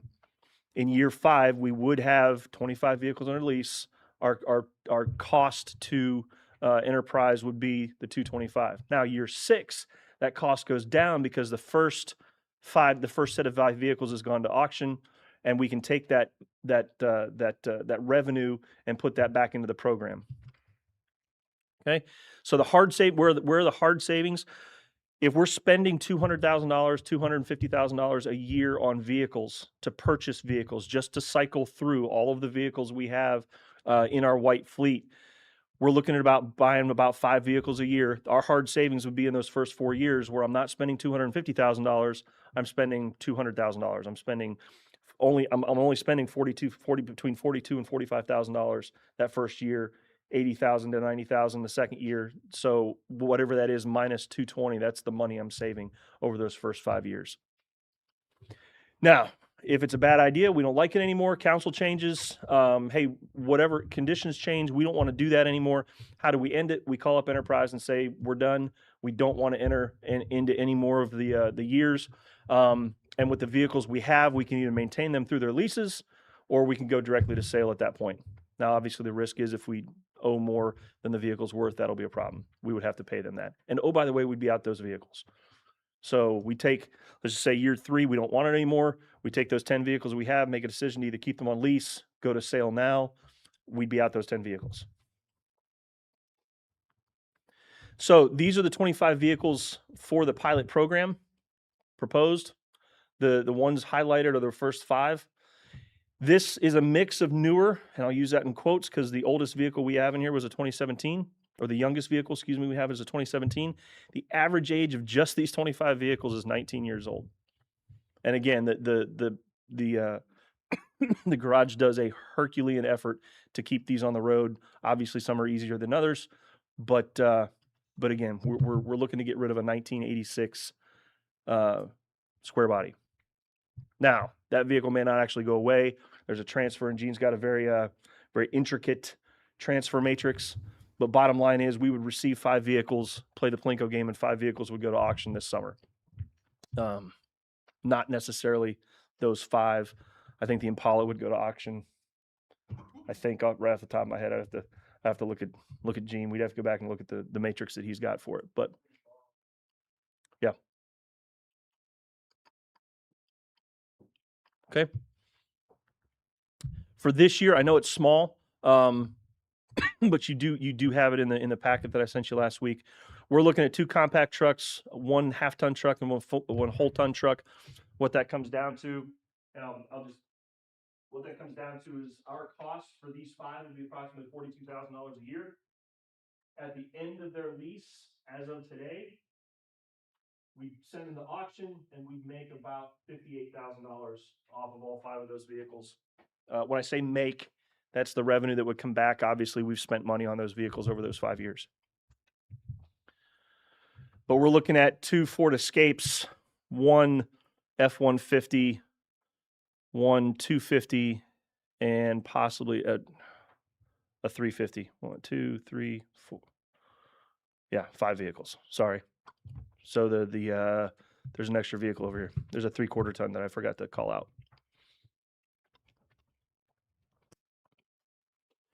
So that's the option, and we'll get into those options this afternoon as we look at discussions and we look at infrastructure funding. This is an option that you'll see this afternoon. Again, as we go through, are we going to buy four vehicles this year, or are we going to buy 2 and lease 5? So that'll be the discussion this afternoon. Do you have any questions? I've got Mr. Holland here from Enterprise to answer any questions that y'all may have now or as we move forward, because he does have other places to be today. Is it always 5 every year? Like it can't be 7 if we wanted to add extra 2 or something like that. It's just locked in at 5. So what we've basically done, we've reviewed this about 15 different ways, and to make it easier for the city to move into a program like this, we picked a portion of the fleet to kind of ease into it, see if you guys like it. My intention is that this is going to go well. I think that that's the high likelihood that that's going to happen, and y'all guys can expand on it. I can do everything from bucket trucks to everything but ambulances and actual fire engines. I'll do anything else. And so I hope that this goes the way I think it should, and that we will be expanding this down the road. But I didn't want to put y'all into a bad position. I'm from a small town. I understand where the budgets and the incomes come from. And so the goal for this is to help you guys ease into a program that will take, and in the scenario here, you have a capital budget and operating budget. Right now, you're spending most of your vehicle cost in the operating side, just keeping them running. And again, doing a great job of doing that. But if I can elaborate on the capital budget and the ability to sell vehicles at 4 and 5 and 6 years versus 20 years old, we're gonna be able to bring back more revenue from the back end of the vehicles.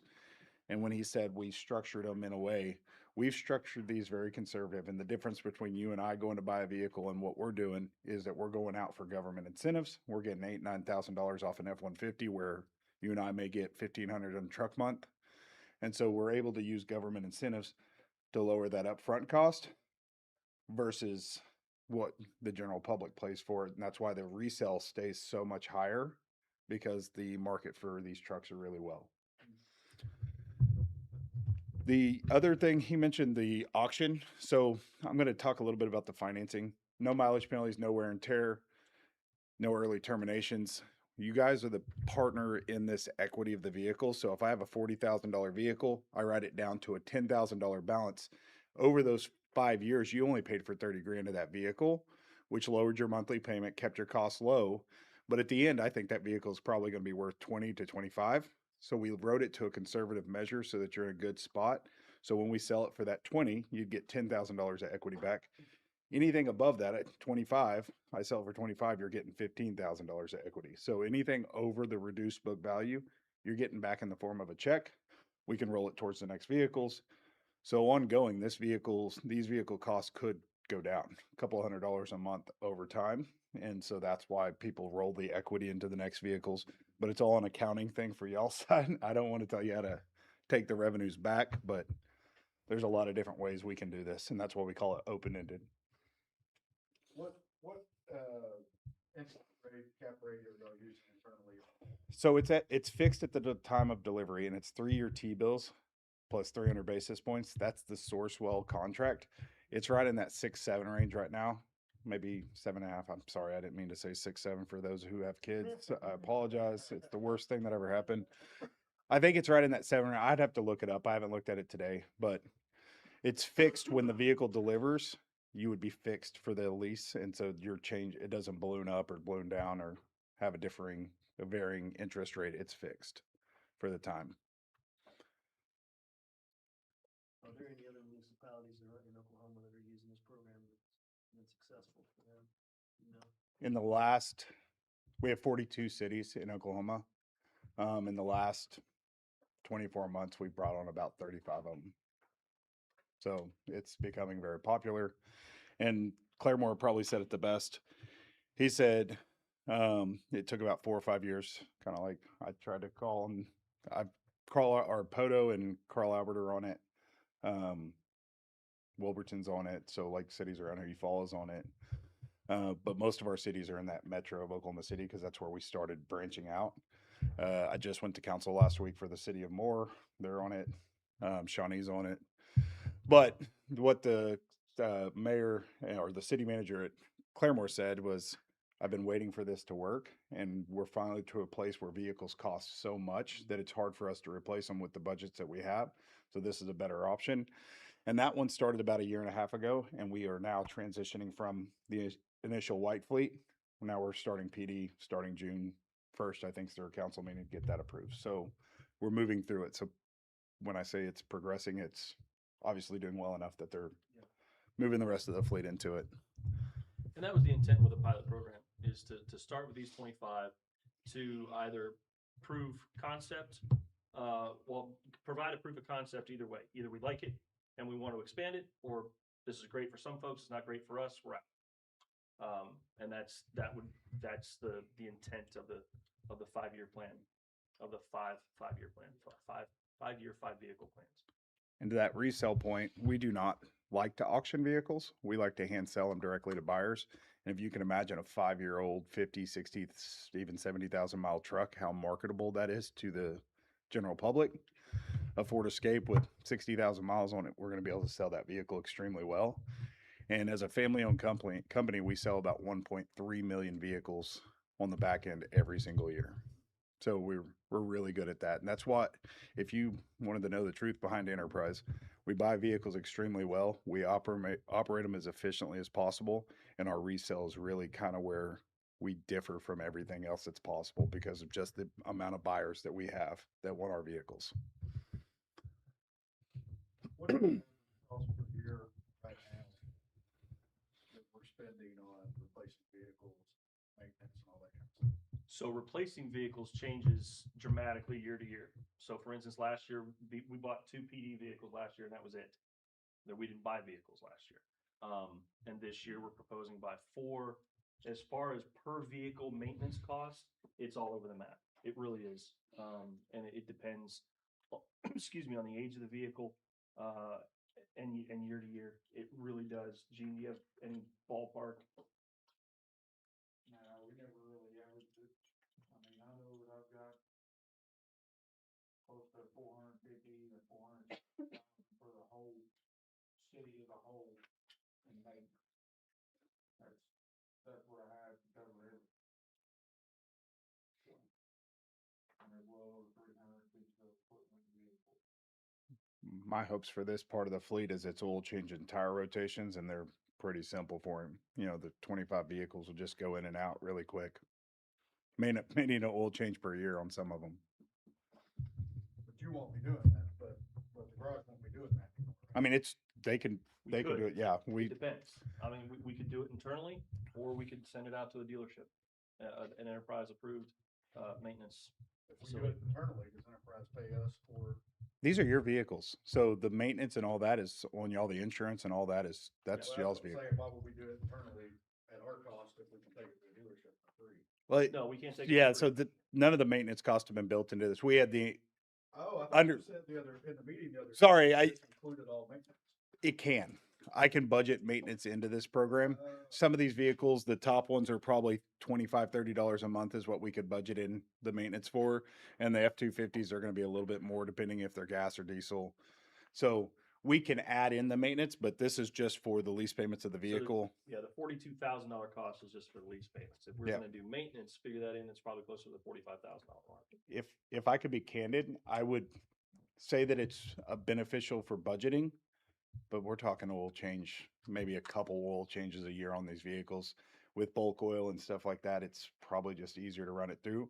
If we ever got to a point where the shop was like, get rid of this stuff, we've got too much iron to work on, we'd be happy to entertain that program and set up how we could externally handle some of the vehicles fleets. These numbers are us doing it. Everything that we did, Now, Brian was trying to keep it low. Yeah, warranty maintenance obviously would go to an enterprise shop. And every dealership, most shops are on it. I mean, just from our reach on vehicles, but every dealership. So the warranty and recall stuff would all go back to a dealership to get that stuff done. Which you'd want it to be done that way, so you don't have it out of pocket expense. As far as anything y'all put on these vehicles, you can logo them, you can poke holes in them. Just imagine that anything major on them would cause a resale to go down. But if we put a flatbed, that's what we were looking at, a truck on here. I gave an example of a flatbed dump at the bottom. Y'all aren't doing that vehicle, but you put that $14,000, I can actually cap in $7,000 of that bed to the vehicle and the bed y'all's. So at the end, if we want to move that from one truck to the next, we would just transfer that vehicle over. Or if you wanted to run that vehicle out, that's why we talked about open-ended. At the end of year 5, you want to use something like that a little bit longer. Hey, we want to extend that out and pay it off. So you're just continuing that payment until the vehicle has no payment. And then we would sell it whenever y'all are ready to sell it off. Oh, by the way, if we wanted to terminate the program, that would probably be more than likely that's what we would do, is we would just pay those vehicles out and keep them. Yeah. And if a partnership's not going well because of something we've done or y'all have done, Enterprise, again, being family owned, we make the right call and we do the right things with our clients. Our goal is to never release titles to vehicles because we have an agreement with manufacturers that we won't sell vehicles directly. Because if I sold vehicles like this to everybody, there'd be no reason for dealerships. And we all know that we need dealerships for recalls, warranty, service work, and all that. So in the instance that it's one of those things that the partnership was just not going to work or it doesn't seem beneficial to both sides, we go back to our team and say, hey, this is what we'd like to do. We'd like to phase them out. And at the end, we'd like to hand them over titles. And we'd go through that process to get that approved. Now, on one-off vehicles, we'll do that anyways. So if you have a dump truck or something like that, hey, we're going to run that 15 years. There's no reason for us to replace it right now. We would do that on one-offs. But my hope is that we never part ways and we continue this forever. And we start growing it even further. But we do have outs if you have any issues. Seems like a really good program. So again, something to think about as we go into this afternoon, as we go into what the capital options are. But this is something that we recommend giving it a shot. If it works, great. If it doesn't, now we know why, or we'll know why on the other end of it. But with the age of our fleet, I'm not sure how long we can sustain 15, 20-year-old vehicles. I mean, talking with Gene, that the vehicle you buy today probably isn't gonna last 15 or 20 years, the way some of these older vehicles are. Is that a fair assessment? Everybody's got their own opinion. So, I think I could piggyback on that one. I mean, if you think about a 90 model truck, it's probably going to last the 20 years. A 2025 probably won't, but at some point, the 90 model, you're just not going to get the parts the right way. And then those become more expensive because they're such a rarity. So you can beat it both ways. The biggest impact that I think we're going to be selling vehicles at a little better time, getting us a lot more equity on the back end, reducing that overall cost in the middle. And that's the big goal of this, is just buy them right, sell them right, operate them the right amount of time. our current vehicles that these would replace would be sold at auction by us. Yes. And we would do that sometime later this fall, or wait till next year when we've got a bigger pool of them. Hopefully you make 40,000 from that sale and be able to pay for the whole, no, I'm just kidding. Hopefully. Penny, any questions? On that slideshow the other night, some of the cities that we do partner with is on that we had at the council meeting. So Kevin said it, pay attention. I'm not saying anything. I don't even know where y'all would be looking, to be honest, at the screens. I guess Yeah, they no, were over they there, do, right? then the fine print in front of them. Only thought I had in the whole thing was interest rates high. Yeah. I mean, that would be the only thing, and that on a personal level, when you go to lease a vehicle, about the only way you can really make that work is when you have those, embedded interest rates that are extremely cheap. Yeah. And you have a vehicle that holds its value well, which is typically a Toyota or Honda.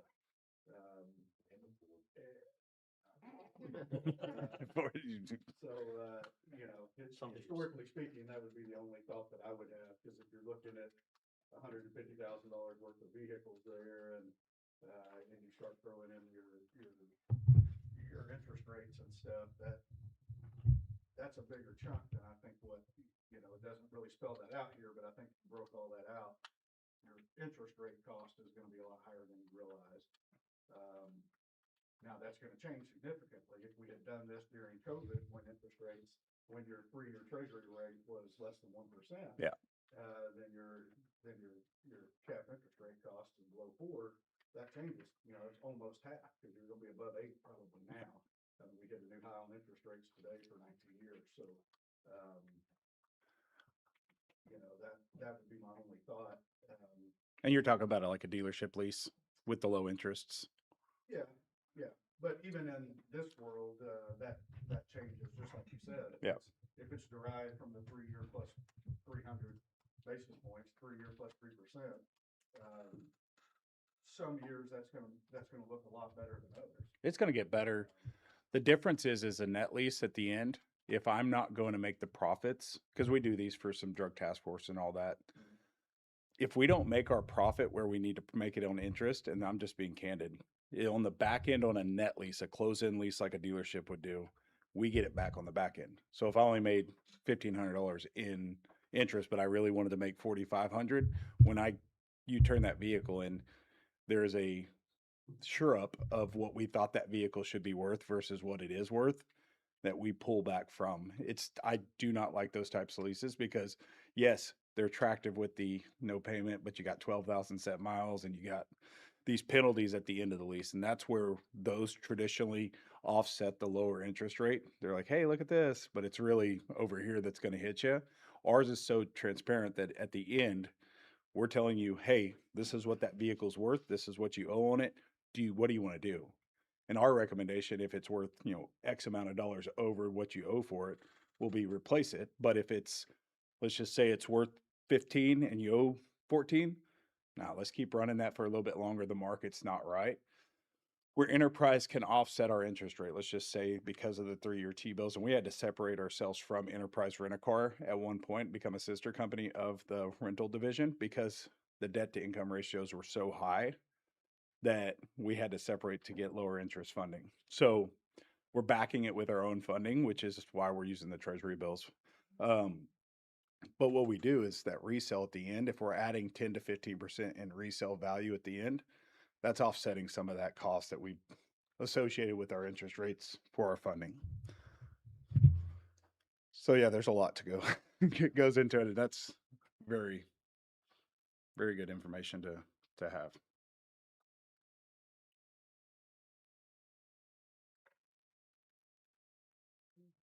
Any other questions? Perfect. If y'all need me, I'm gonna keep that Teams open. Just give me a call or text me or something. Good enough. Thank you. Thanks, guys. All right, gentlemen, that brings us to lunch. We are still a little bit early, so we can go ahead and get started a little bit early. We plan, Kim, how long we plan for lunch? Usually 45. Okay. I'm not sure if it's 30 or not. Oh, lunch isn't even here yet. Okay, we can push through the next topic. We'll probably go past, might go past 11:30. We'll see. All right. So the next topic we're going to talk about is state of electricity. Then we'll talk feasibility study after lunch. Okay. So first of all, where we came from, and this will go into some of the recommendations we make later on today. Where we came from, the SMA was formed in 1988, specifically to quote unquote manage utilities, provide funding for city operations, facilities, and projects. So funding the city with utility revenue is nothing new. And that's really, this city's been doing it for decades. I would guarantee it was done when we were producing our own electricity back when we had diesel engine, or were they coal-fired engines? Diesel engines in the old electric plant down here on Quisenberry, however the heck you pronounce it.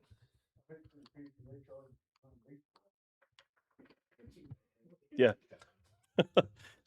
So, and I would argue that any city with any utility that is making excess revenue is moving that funding to provide additional funding for city operations, period. So specifically, members of the American Public Power Association, we are a member of the APPA. There are 63 communities in Oklahoma, not counting co-ops, and there's over 2,000 across the country. The state of Nebraska is 100% public power. There are no ISOs. There's no OG&E equivalent. There's no Ma Bell. There's no none of that. So the state of Nebraska is completely public power. Okay, where we are today. So let's take a look at where we are. This is a chart that actually Lynn challenged me to do. Hey, provide us a single chart that shows as much possible information, is as confusing as possible, and has a lot of funky colors on it. No, so he challenged me to provide, hey, how did we get to where we are? And I went back to April of 21. And why April of 21? Because that's the last date that I have, I don't have March of 21's data in the format that I was going after, that I took these charts from. It was the monthly service charts that we get. I can go back to April of 21. Like I said, I'm missing March of 21. And then it got every couple months I was missing. So consistent data since March of 21. And just to orient you to the chart very quickly, the large red lines are the approved increases in service charge and the price per kilowatt, going from top to bottom and left to right. You see there in November of 21, there was an approved change to a 6% increase in the service charge and a 6% increase in the kilowatt per hour charge. Okay, the yellow dots and yellow line are the total amount of electricity that we purchased from GRDA. The dark gray lines are the amount of revenue generated by electric sales, so to our customers. So that is the amount of revenue that we've brought in. The light gray bars or white bars are the amount of money we paid GRDA for that electricity that month. The orange, actually the white stripe, the white line in the back, That is, with the numbers on it specifically, that is the number of customer accounts, not the number of customers, but the number of accounts that we have. So, and that's total. That's both commercial and residential customers.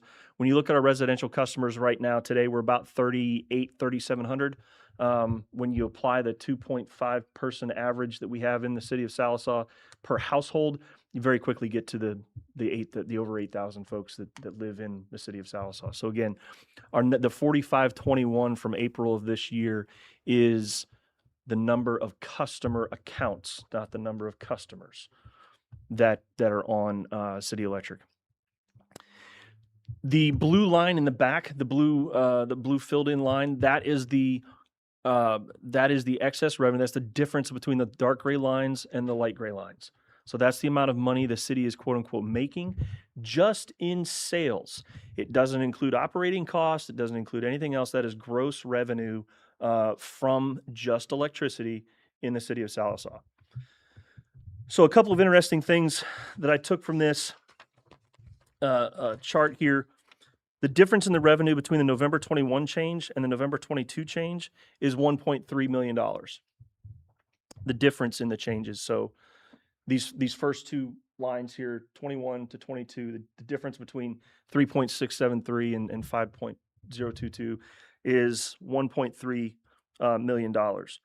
The difference between the November 23 change and the October 24 change, where you see a significantly higher change, where you got a 1,000% higher increase in the base fee and a 26% decrease actually in the price per kilowatt, you would have expected much more of a difference between the two, where it's only about $2 million, give or take. It's actually around 1.9-ish between those two versus 1.3 with much smaller increases. So with 120 more customers, the electric usage has actually gone down over the last 4 years. So if you look at the yellow line, it's actually gone down. Now, is that attributable to SLPT leaving the area? That I can't tell you. I can't prove that without pulling specific numbers and specific accounts and look at that. But that is the only significant difference that we can possibly point to show or to explain the overall decrease, other than all of our appliances are getting more efficient. As you replace your air conditioners, washing machines, those are all more efficient. The LED lighting, the city transition to LED lighting. When did we do that?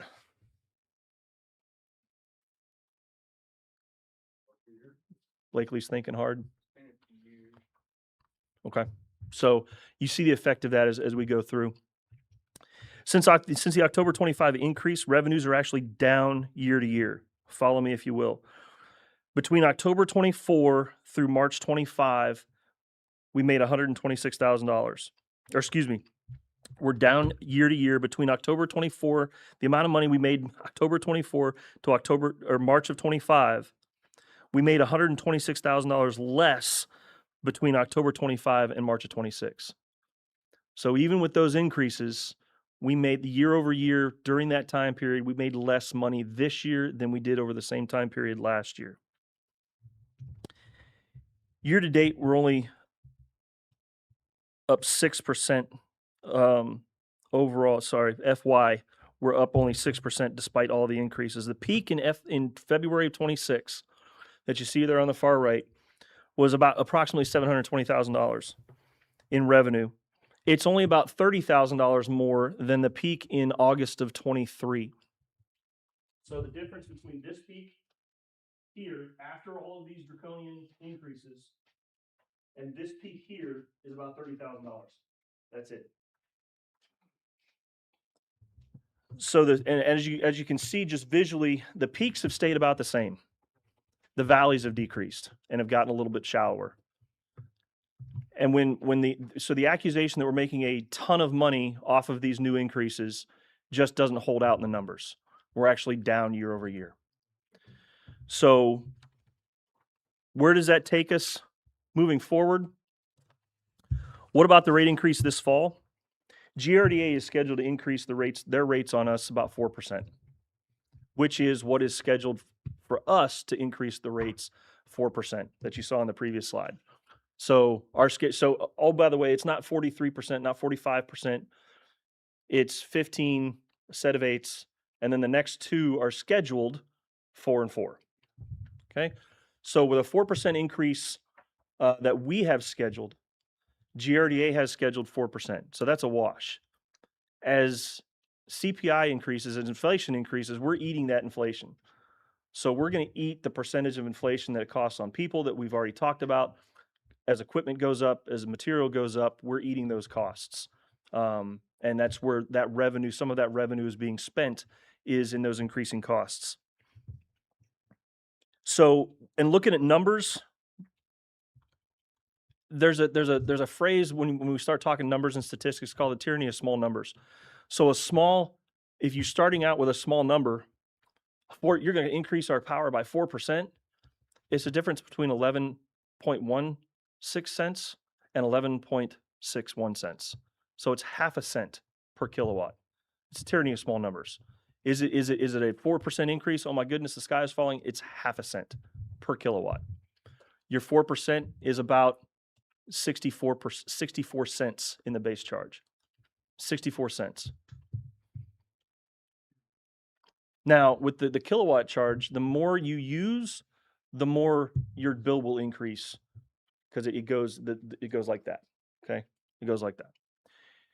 Again, we talked about it as far as GRDA's increase. Inflation for May was 3.8%, and even if you adjust that and take out food and the food and energy costs, it's still 2.8%. So right now, we will eat that percentage, whichever one you want to use. We'll eat that percentage this fall and this fiscal year. So a cost of service study, what I would recommend a cost of service study look at is excess revenue requirements. So let me take a step back. We're going to recommend a cost of service study, and you're going to see that this afternoon, to look specifically at validating or invalidating some of the assumptions that were made in the last service study. As I take a surface look at it, there's not a lot that's changed. There's not a lot that either hasn't come to pass or isn't still scheduled to happen in time or in lockstep with what this cost of service study back in 24 said or predicted. So let's go ahead and look at that, though. Let's validate that. Let's take a look at our excess revenue requirements. Have those gone up? Do we need to do more transfers, less transfers? What needs to happen to continue to fund the general fund departments and the non-proprietary departments that you've heard this morning? Okay. Capital improvements. This is I made Robin raise her eyebrow at me a little bit. This would quote unquote protect specific electric capital improvements. They wouldn't have to compete with other. So what you'll see this afternoon is all of these projects are going to compete with each other for priority. If we move some of the electric related capital improvements into their operations budget, it kind of protects it. They protects them. So if I'm going to spend $300,000 on a capital improvement, we put a new line item in their budget. We say, hey, you're going to have $300,000 and $400,000 for capital improvement inside your operational budget. That will allow them to get after some of those capital improvement programs or capital improvement projects that you're going to see this afternoon. Each one of them is over $300,000. To replace 30-year-old bare-laid wire, each one of those in conduited modern wire is going to cost in the $300,000 to $500,000 range, depending on which project it is. And Blakely will go through some of that. Blakely or Stephen, whoever who loses the bet, we'll go through that with us this afternoon. But that would remove that category of expense from competing with other capital improvements. Okay, pricing options. We've talked about a lot of this. What's on and off peak pricing? We needed AMI meters to be able to do that. And we need to have AMI meters for about a year before we have enough data to do or predict what our on and off peak pricing would be. Anything else, for instance, if we use OG&E's model, that would be a guess. May wind up being right, don't know. But if we did it now, it would absolutely be a guess. Average billing option. This is different from our equal pay option. Equal pay right now is a 12-month set cost, and it changes every 12 months.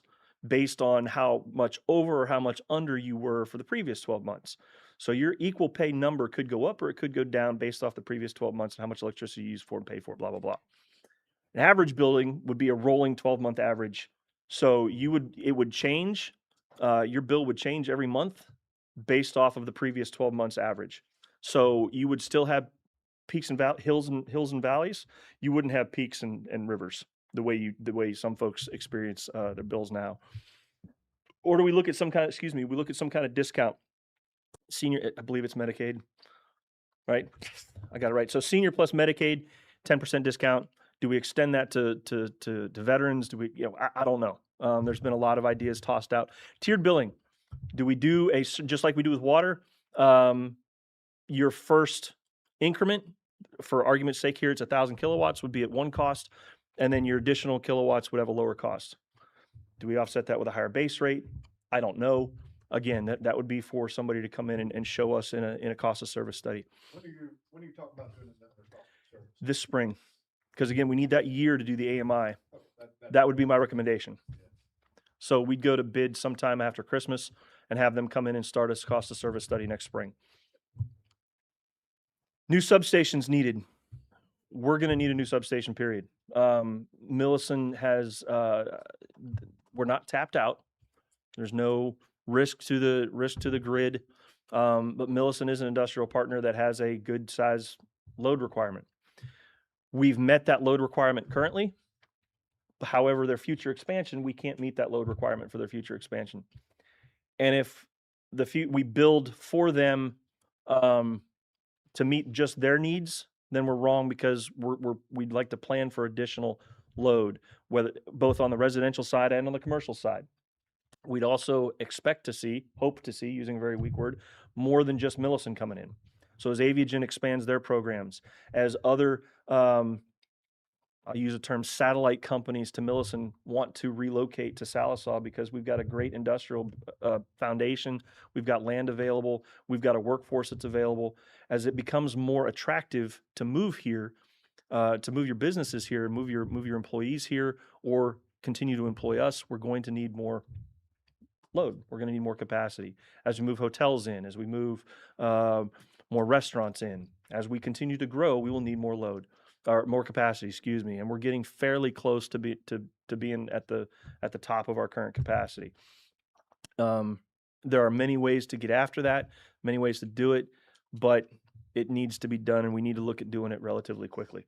And we'll show you this afternoon. Also, you're just going to get hit with. If we win the lottery, there's plenty of stuff to spend money on. There's plenty, and we need a new substation. We need a new wastewater treatment plant. We need a new landfill. We need not a new landfill. We need to expand our landfill. We've got decades of deferred, decades and millions of dollars in deferred maintenance. So there's always something to spend money on. It just is a matter, and your all's challenge is what takes the highest priority. Okay, we're going to leave it there. Is lunch here yet? Come on. I don't want to get. We're just gonna sit here and wait for lunch. I've spent a lot more time than I should have on all the electric stuff. I've tried to have conversations with people probably more than I should have. I went through and calculated out my last electric bill to lots of different electric companies around us. My electric bill was $200.55. This last cycle used 1,299 kilowatts. That was $10 or $12 cheaper than it would have been on Cookson Hills, for example. It was cheaper than OG&E. It was cheaper than quite a few others around. Even with the increase coming in October, we were still cheaper than Cookson Hills and OG&E. Part of that reasoning is, our base is 1856. If you were gone in exact billing cycle and shut your electric down to your house, your bill's 1856, going to 1930. Cookson's 40. OG&E's $1.75 a day or something. It's like $50 and something as their base. So that makes a huge difference. Cookson does the tiered billing only 3 months out of the year. So when I calculated this out, I actually messed that up. I think I found an old thing for them that was 6 months possibly, but they only do it January, December, January, February.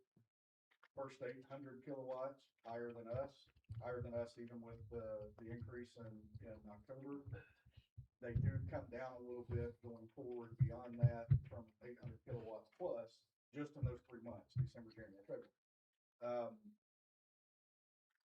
It's frustrating to me, everything that we've had to put up with, because the data is just not right. They were wanting to use the Navajo Electric Company as an example of, saying the Cherokees are gonna come in and build a, new electric plant. What they did not do, they are selling electric, I think it was 8.1 cents a kilowatt, which is really cheap. What they didn't know, they didn't go scroll down the page far enough when they got that data. Their PCA charge is 8 cents. So it's 2.5 times our PCA charge.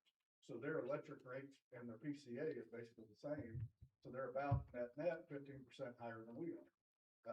And that's supposed to be a selling at cost, type situation.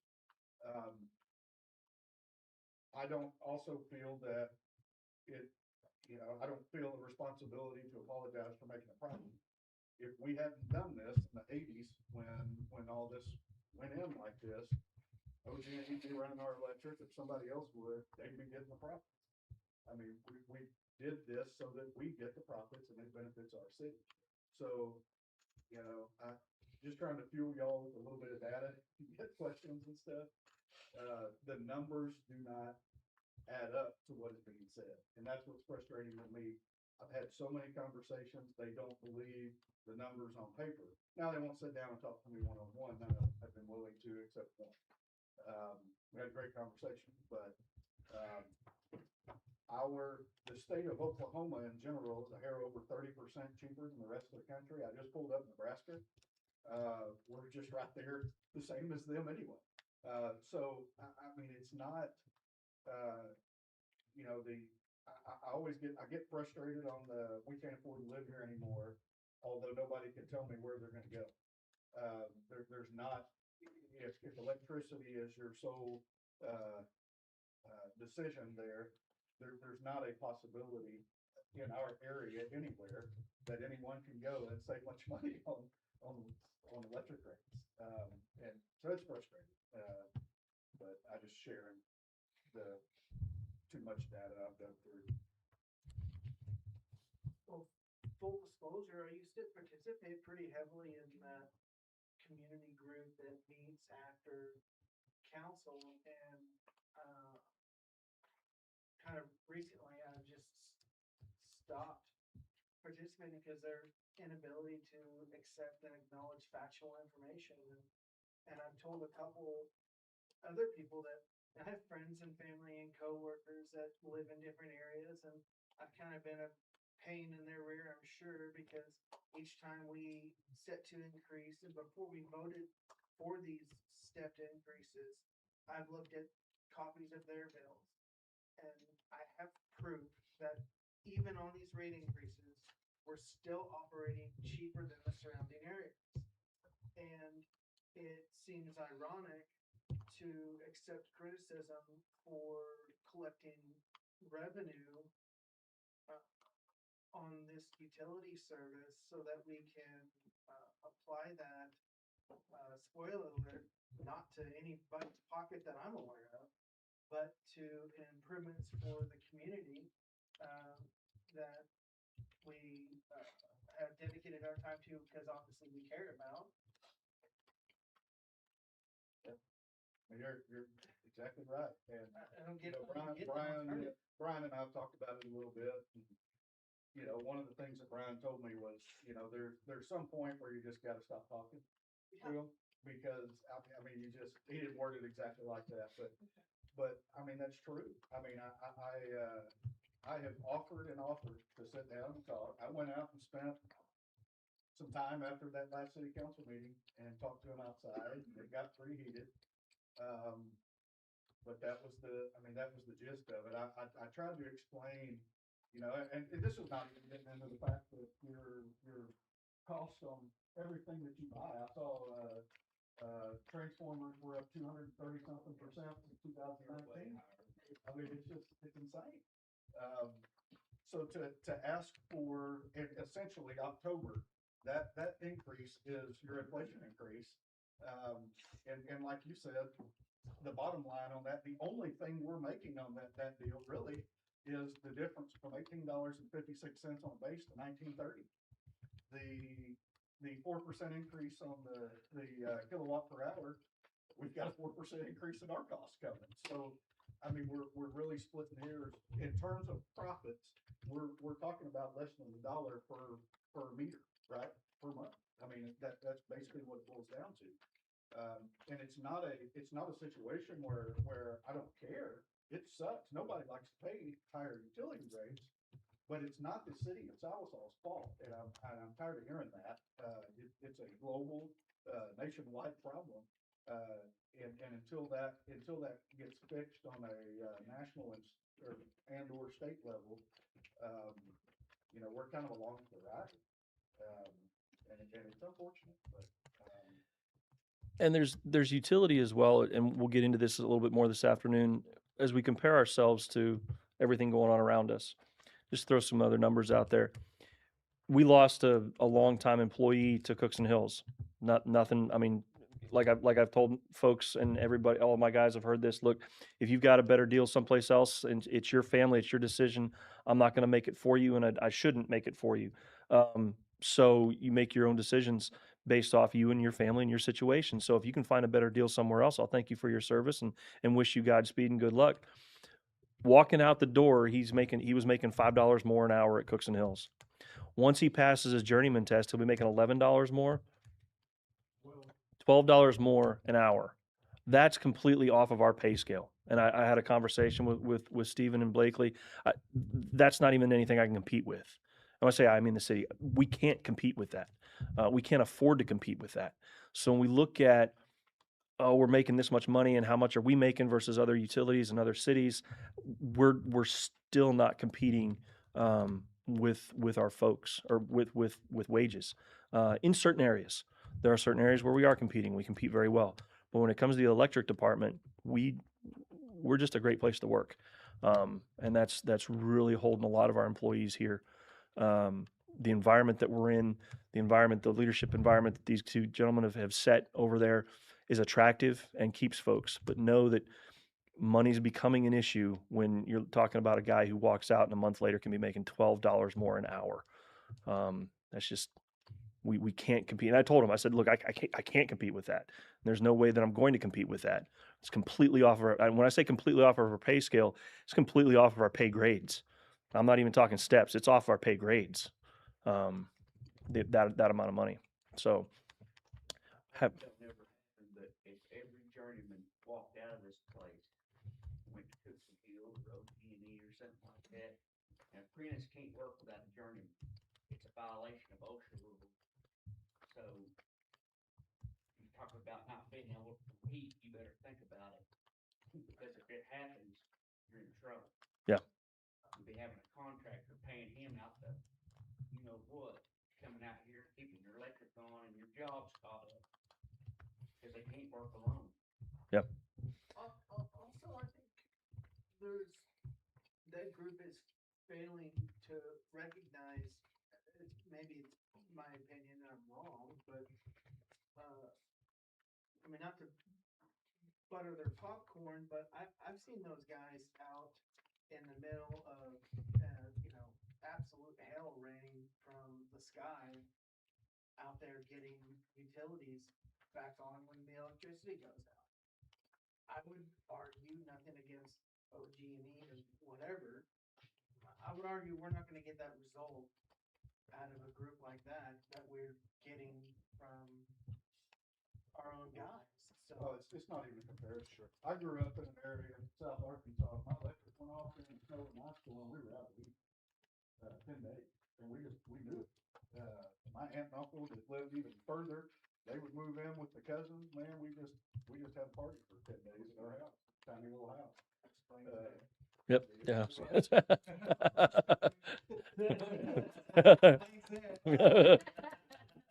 My wife is not my cousin. Close, but not quite. So, really, I mean, maybe cost of service study, teach their own. I'm not interested in doing it, be remotely interested in doing another, spending the money on another cost of service study when I thought the last one was accurate. I think it's proven itself, and I think we're still competitive and reasonably priced, and what we're getting as citizens for what we're paying for is arguably a deal in our favor, so whatever. I agree with what you're saying a little bit in terms of expectations from a new cost study. But I think having that AMI data for a year and doing a cost of study service at that point, I think that's almost a must, in my opinion. Right. And I think the data that we're gonna get out of that's gonna be really interesting and a lot different than the data that that we normally get on these cost of service studies. You go back a couple of slides to the issue to me that we got in was your November 22 to October 24, when we didn't raise by Inflation, at least. inflation. So eventually, bam, there we go, 15% increase. We've got to, and we've had this discussion a little bit, on the water rates and stuff. You've gotta have those built-in inflation. And I really like Brian's, and he and I were talking about some other stuff and leaked over into this discussion, but, in the discussions with the rural water districts, even on water, my suggestion, because Brian wanted to go to that annual inflation type thing, why wouldn't they sign a 3-year contract based on that inflation measure instead of a 1-year contract? The 3-year would give them the ability to know long-term. So to me, the arguments that they're making on that, when you look at what our water rates are, it's just not significantly different. We're talking a couple dollars a month to their, I don't understand the arguments there. And if we can get in line to continue that inflation side, that should take out some of these big, movements. Nobody notices if we only increase 1.5 or none, down 0.4 or whatever like that, they notice the 15% increase. So, I'm all for that. I think it needs to be a more consistent level. Everything else in life is doing that. Yeah. I mean, our homeowners insurance rates go up every year. We grapple about it. Our car insurance rates, our everything, our healthcare at 18, hopefully 11 or whatever. It's just absurd. So, I'd like to add something Blakely was talking about. Everybody wants to, and I'm not taking anything away from the election department, but everybody wants to anoint them as the saviors of the city. And I get it. When the lights go out, nobody can wait for them to come back on. But the problem exists with our workers leaving. We're basically bringing them in, training them to get other jobs. The water department's had a high turnover rate for 20 years. There's nothing I can do about it except for bring them in, teach them the best I can, and say, hey, the city has great benefits. 20-year-olds don't give a shit. They want to see the money now. They don't care about when they're 65 and they're going to retire with a big old fat goose egg or nest egg. I'm sorry. But as far as taking care of your people now, that's what really needs to look into. Not the retirees going out because, I'm too young to retire, too old to start anywhere else. And I've said that many times to a lot of people. But you need to invest in your young people. Bring them in, because in 20 years, we're not going to be here. They will be. So that's something I want to think about too. Huh? Thank you, sir. Money talks and bullcrap walks, isn't that what they say? Well, I'm not taking nothing away from anybody. I just wanted to step up for my people too. and I agree 100% with what Yep. you're saying. I had that same. Nobody gives a crap about the water until it don't come out of your faucet, and that's when everybody's screaming. And what's the most precious thing on the planet? Water. T-Bone Oh. Pickens said water's the new oil. Water. Water's Yep. the new oil. Yep. Thirsty age. But Brian and I have had that same discussion too. and I I'm brought not saying that we should be up. paid the same as the electric department. I'm just saying we should be considered as just as important as the electric. Not that I'm over buttered right No, now. you're fine. And to And this is to. Is that Mayor Johnson back there? No.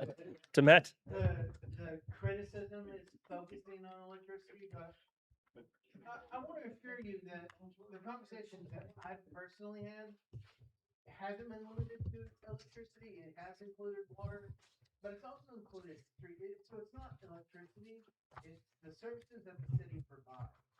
I think across the board it goes under about. It's never a problem until you don't have it. They don't care about the water department until they don't have water. Now, they're not gonna fund or approve for the street department to have better and a broader range of equipment until you get a flat tire from a pop or something like that. So it, when we specify them, it's that reference, but my conversations that I've had, they've encompassed every utility service and every department where this. Just want to throw that. And it's lunchtime. It is lunchtime. Lunch is here. So if we, do we need to do a motion to recess? Till a certain time. Motion to recess. I'll make a motion. Second. So what? 12:45? Is that sufficient? 12:45. Motion to recess till 12:45, Commissioner Moody, second by Commissioner Bailey. Moody? Bailey? Yes. Hamilton? Yes. Able? Yes.